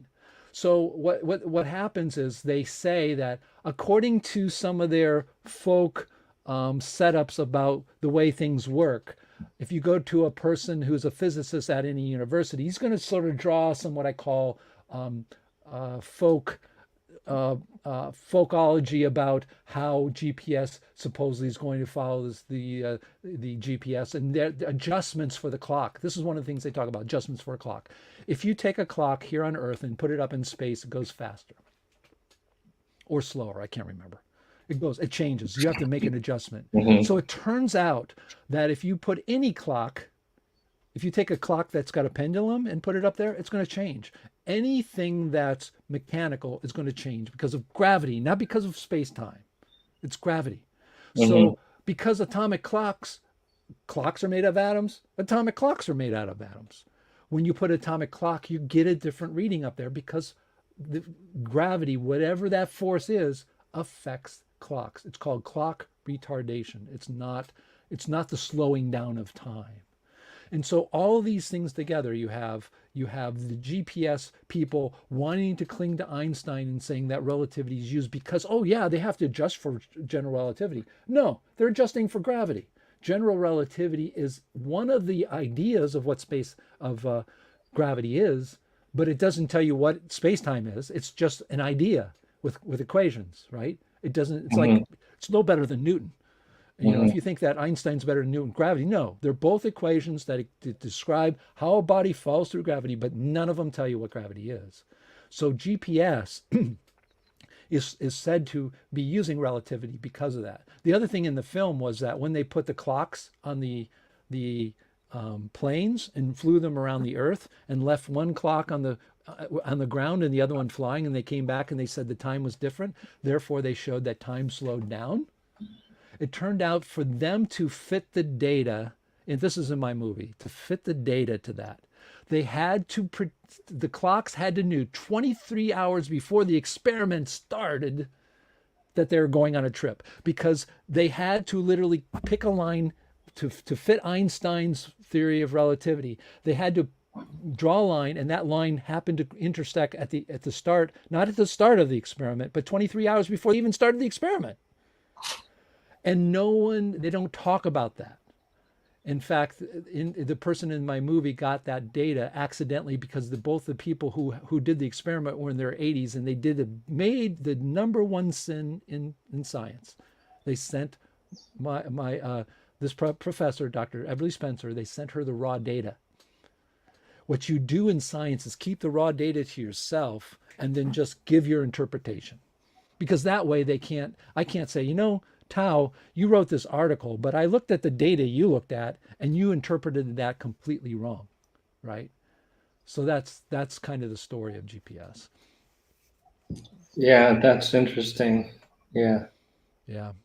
So let's see. We have some time. We have some people in the green room.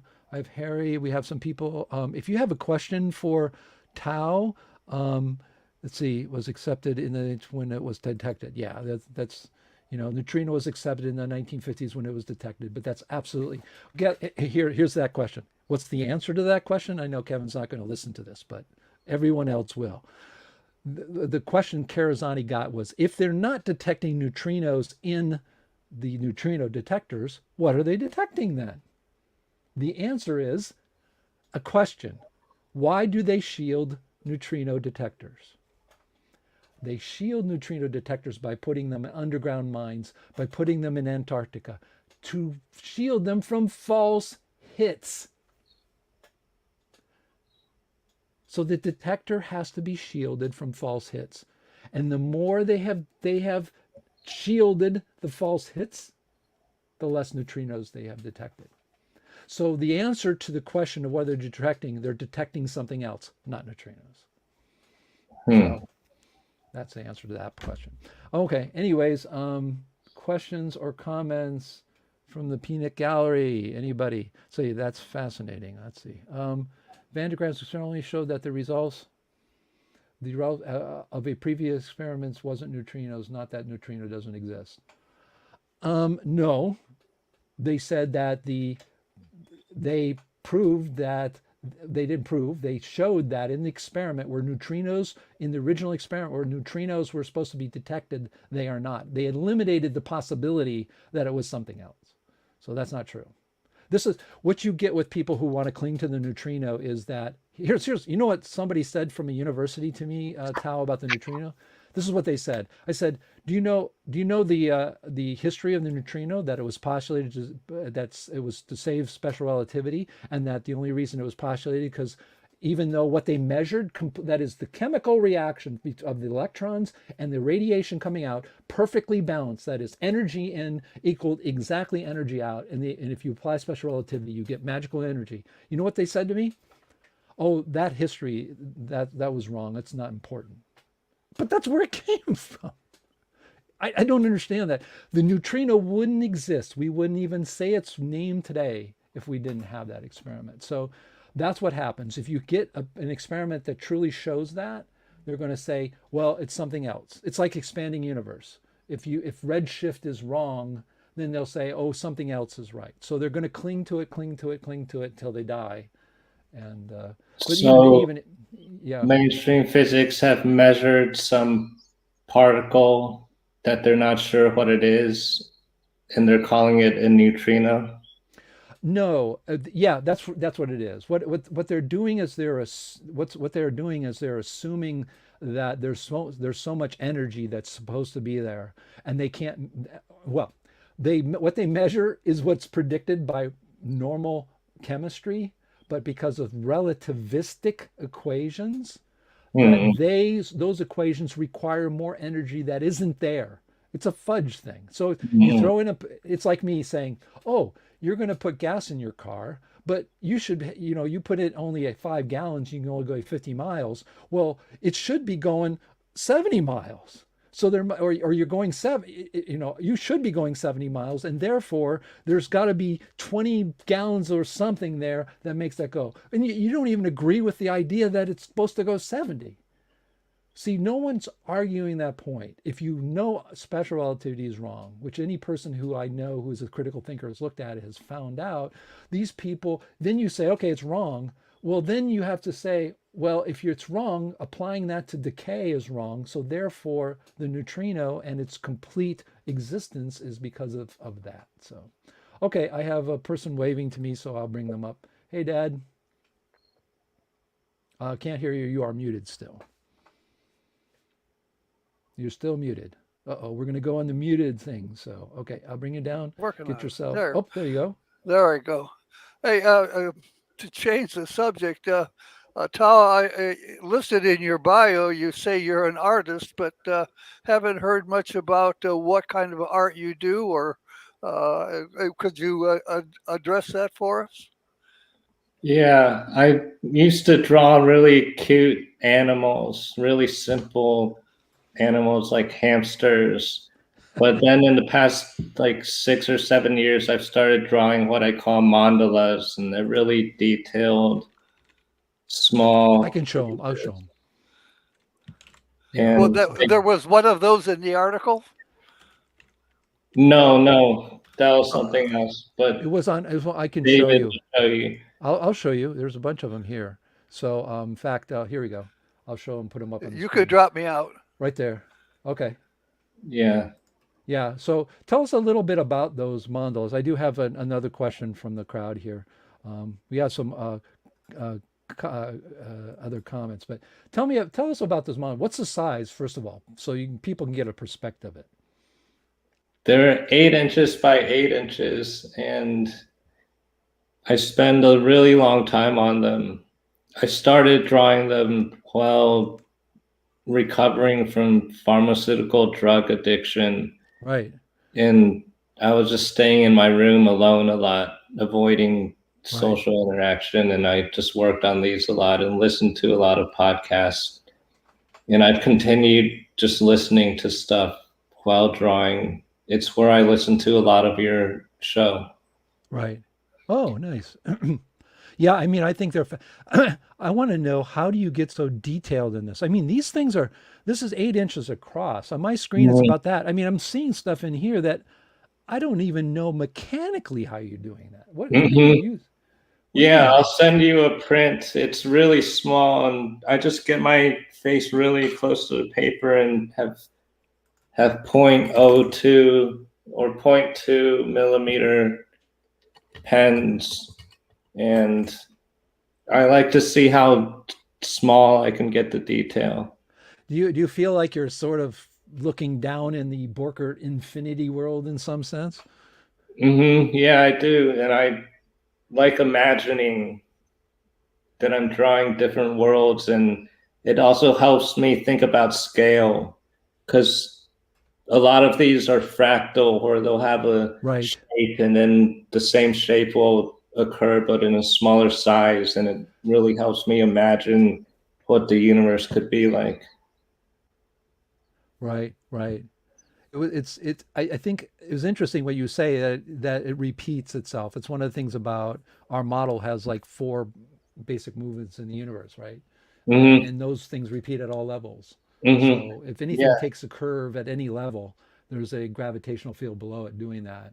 If anything has an attraction, a magnetic attraction, it's happening because of. So I can see, you sort of, and also it's interesting because I watched your talk that Mm-hmm. you did sort of pixel art. I think what was so amazing to me is when you were giving your talk, if you haven't, say, look up Tao Lin art, and there's a 16-minute you presented to this group. I can't remember where, but you had your pixel art in the very beginning, and it was hilarious. But it was really, it made you think. It sort of reminded me a little bit of conceptual art where people just, went to the wall and wrote something down. You had to imagine it. But Mm-hmm. you would say something there, and I'd look at it and I go, I can totally see that. And if you looked how, I think what was most amazing to me about your artwork is, and I came from a completely different side, is that you just did the simplest possible thing for what you're trying to communicate, and you could see it. It was almost how simple of something you could do and have it there. And I think what the audience was laughing about is like, yeah, I see that too right away. Mm-hmm. What was it that you were thinking about when you did something like that? Because your titles were super long for something that, if you looked at it, an artwork had to be some of the most simple art I've ever seen. Mm-hmm. Yeah, I remember. I know what you're talking about. It might be hard for a viewer to imagine, but it might be just a drawing of a. I remember there's one called gas-powered alligator or something, and it was Right, a drawing of an alligator, right. and then. Oh, here we go. I found a few. Mm, Um, I found a few. Not all of this is, yeah, pretty much. Let's see. Let me get up here. Add to stream here. Here's one. yeah, Yeah. So here's some of them. drawing Sasquatch or Sasquatch in bed. Oops. Yeah, I liked drawing these things. I felt amused by them. Yeah. I mean, it was when you really have to check out um, the artwork It's in the called, video. So, yeah, it's called The Lost Lecture. This oh, the lost lecture. video series. Right. Yeah. Right. Check it out. I have Harry waving. I do see you, Harry. Um, don't worry, I'll get to you here. All right. So that was a question about your art. Let me bring somebody else up here. We do Yeah, have thanks for time. asking about that. By the Yeah. way, did your dad write the electrical parts of the book and you wrote Oh, the yes. rest, or how did you do? Yeah.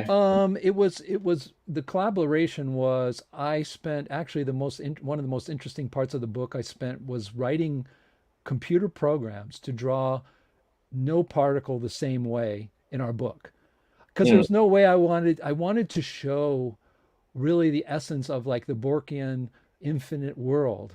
So I mm, did that. And what happened was he came up with his model for light. I'm bringing Harry on just a minute, Harry.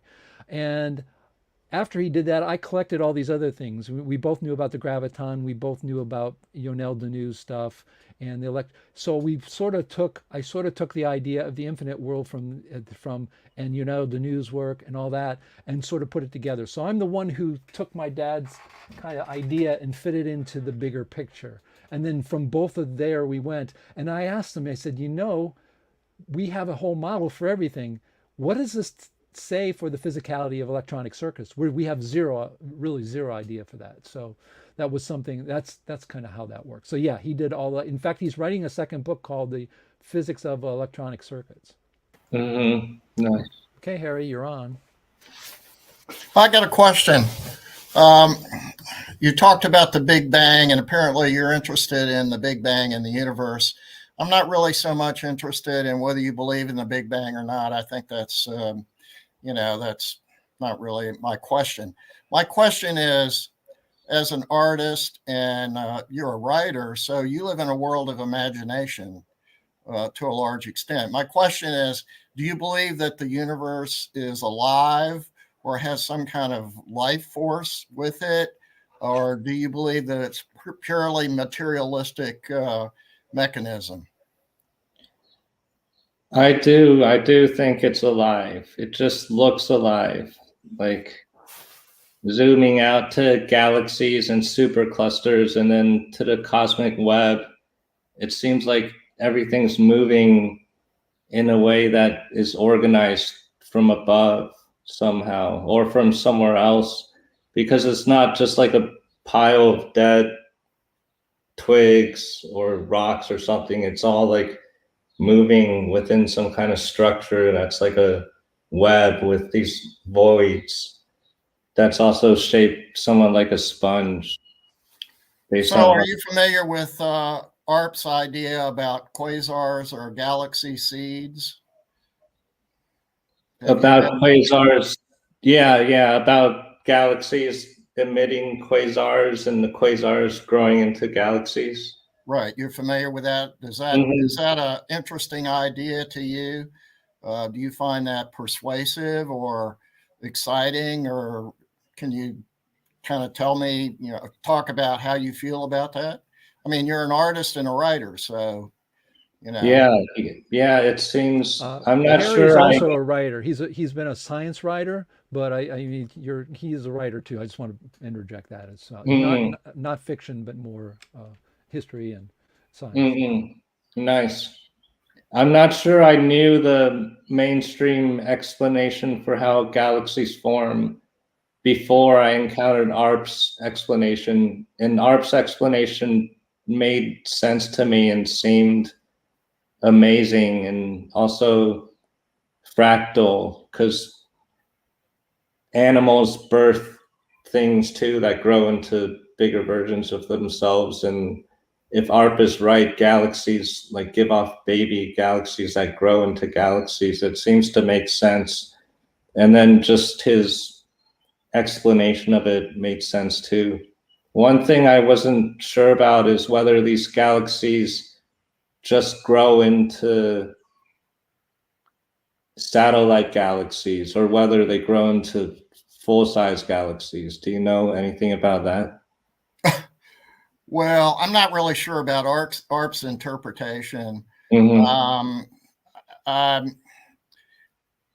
think, I just want to mention a few things. There's Vorontsov Volominov, who's a Russian scientist, has this idea that he talks about germination, which he says that galaxies reproduce like plants.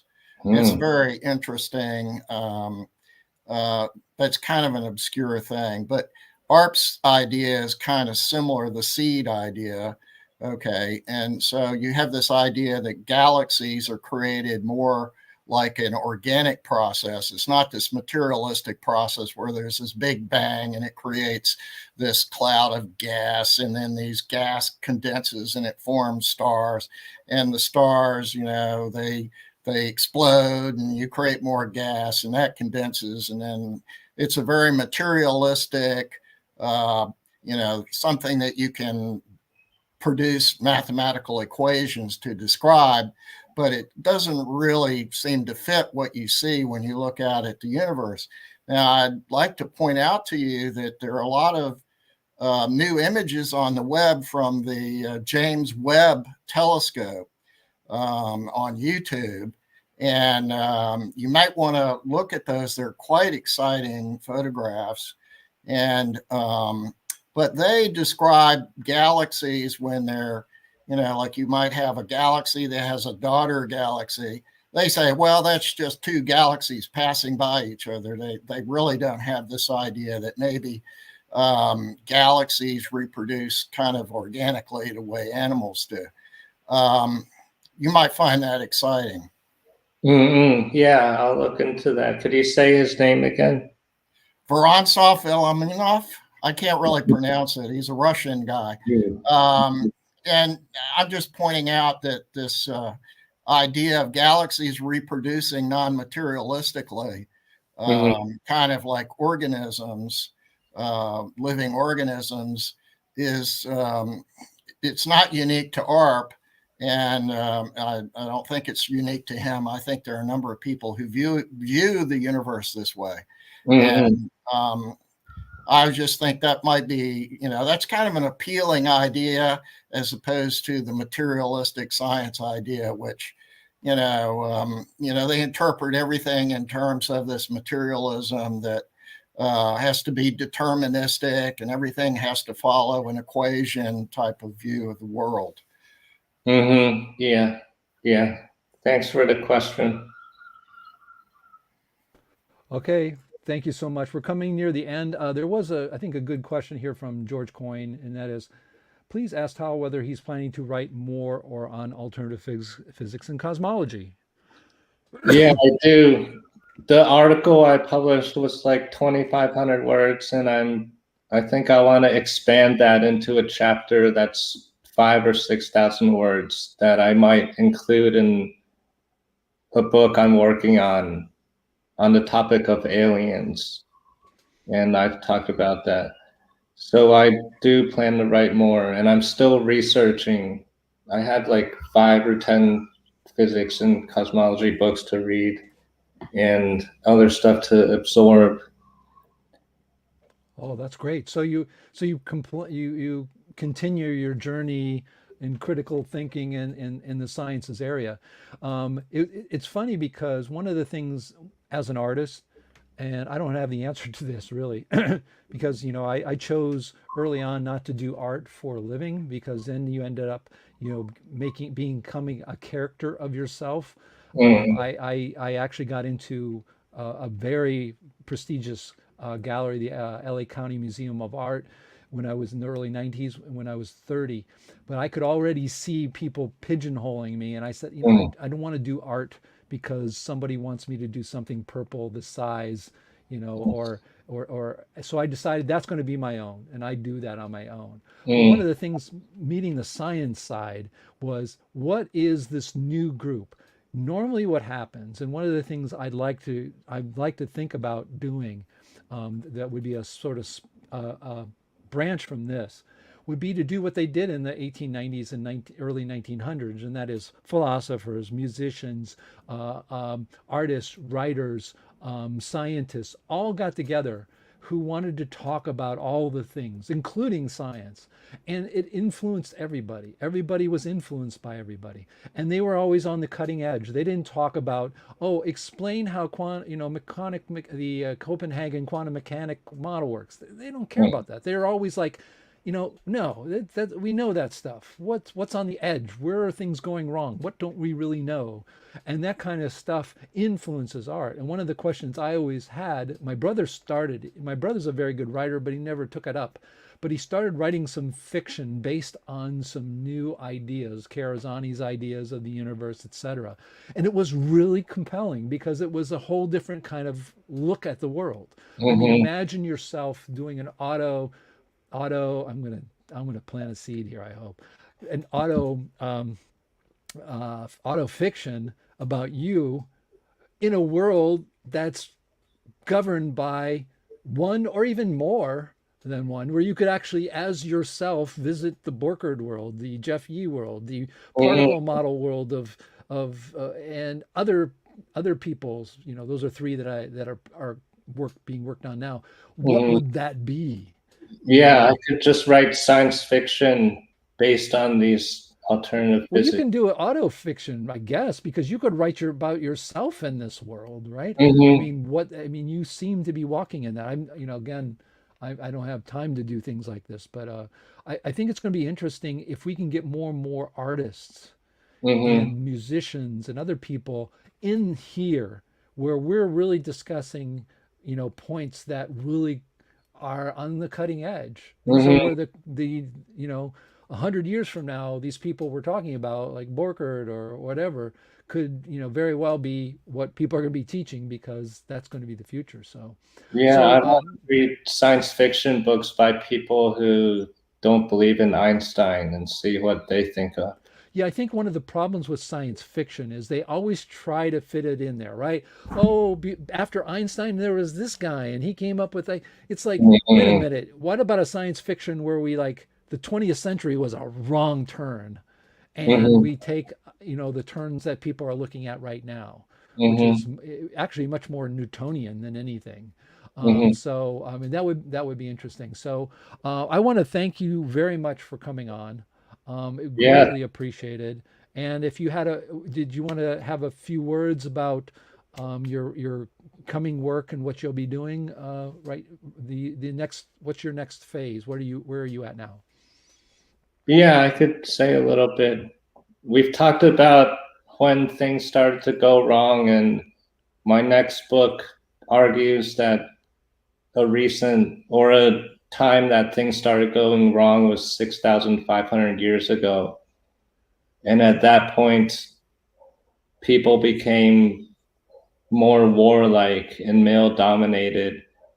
And that's continued to this day. And it has resulted in just all the things we've talked about being wrong, or at least that's what I plan to write about and explore in my next book. And So you work with Vintage.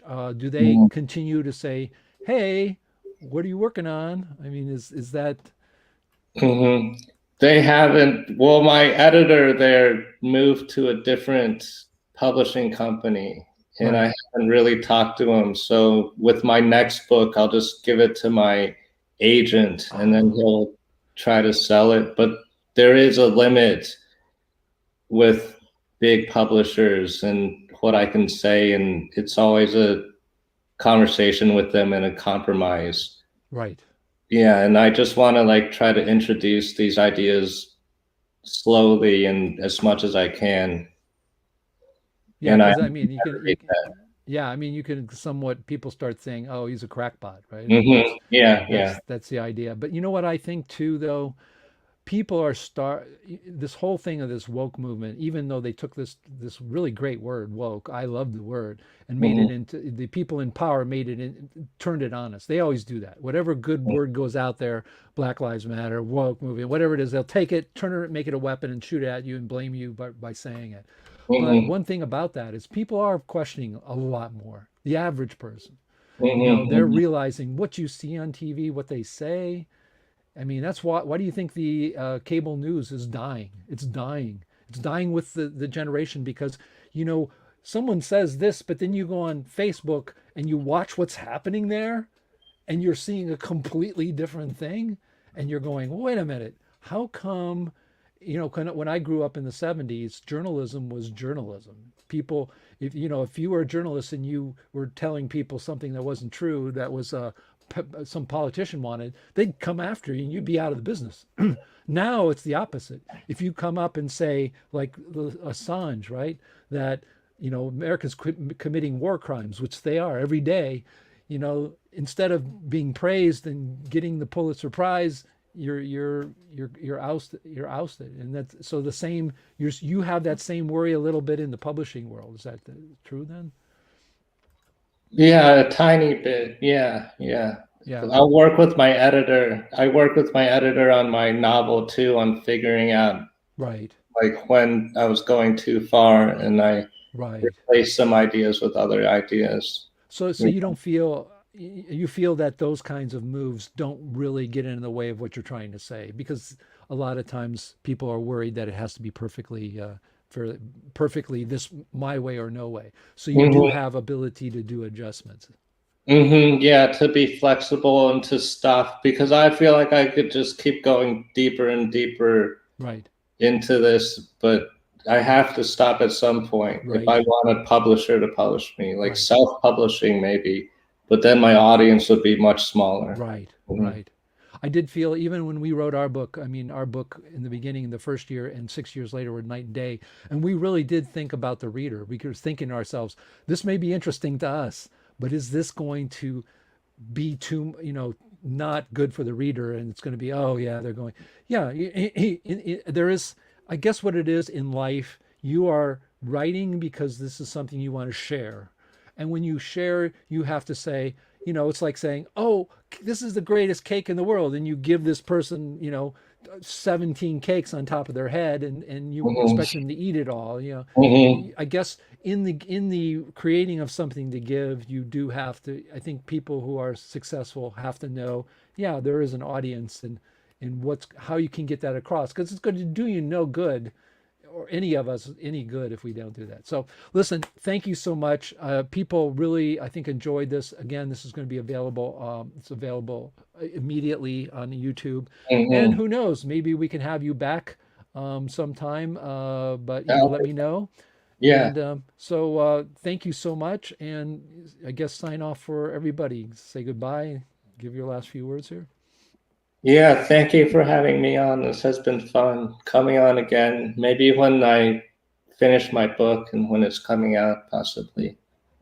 Yep, I think that's great. And you can Mhm. always pop in the green room and ask questions. You know that. So Yeah, maybe I'll do that. I've yeah, enjoyed seeing. and if you know people, I'm really thinking about trying to get more of a general audience. It wouldn't be through this medium, but through maybe even Dissident Science, maybe, and getting together a more ample talk about Hmm.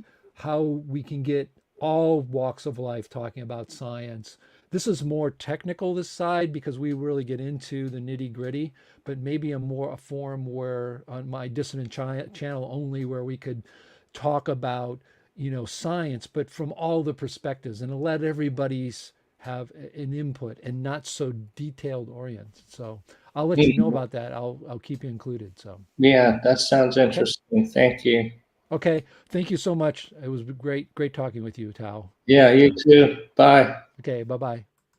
Okay, folks, thank you so much. And I really do appreciate everybody putting up with this. It's not easy to get a person like this interested. And obviously Tao's very interested in these topics and what everybody's doing. And I know people are just in the chat talking about neutrinos, how they exist, how they exist. We'll do that one day. We'll talk about neutrinos and you can come at me with that. But it's not important because could neutrinos exist? Yep. Do I believe they don't? No. But I'm not right or wrong. I'm not right on that. That's just my opinion. So that's what we all have to do is to make sure we all can, in fact, stay in discussion, not get on each other's case and call each other's names because it's stupid. Because every one of us can be wrong about what we're saying. Every one of us, and every one of us can be right as well. So, really, really appreciate it. So. Let's see, there's somebody else saying it's not easy to find really original artists either, and that was original stuff for sure. So I know Tao's there. Absolutely. If you have not checked it out, check out his latest book, Leave Society. If you're not ever read about auto fiction, it's really great. And the name of the person in the book is Lee. That's very interesting. If you take Tao Lin's name and take off the N, there you go. So quite interesting. I recommend it. Very easy. I think it's cost me $12. It's not like our book, which is like all color pages and it costs a lot more. But yep, $12. And we look forward to his book again. And check him out. Just look up Tao Lin on YouTube. And his art. He has a great lecture on art. I recommend that, and his other books as well. I'm looking forward to getting those and reading those as well. So let's go out here and close out the show.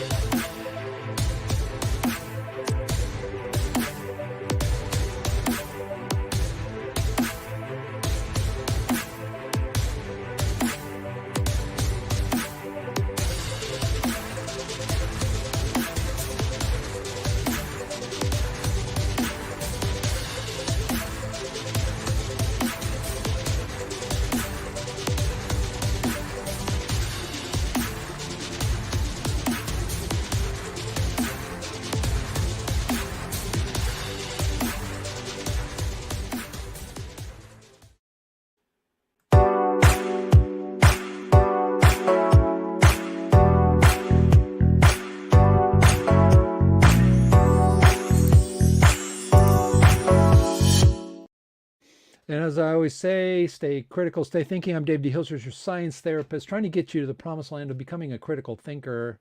Ciao for now.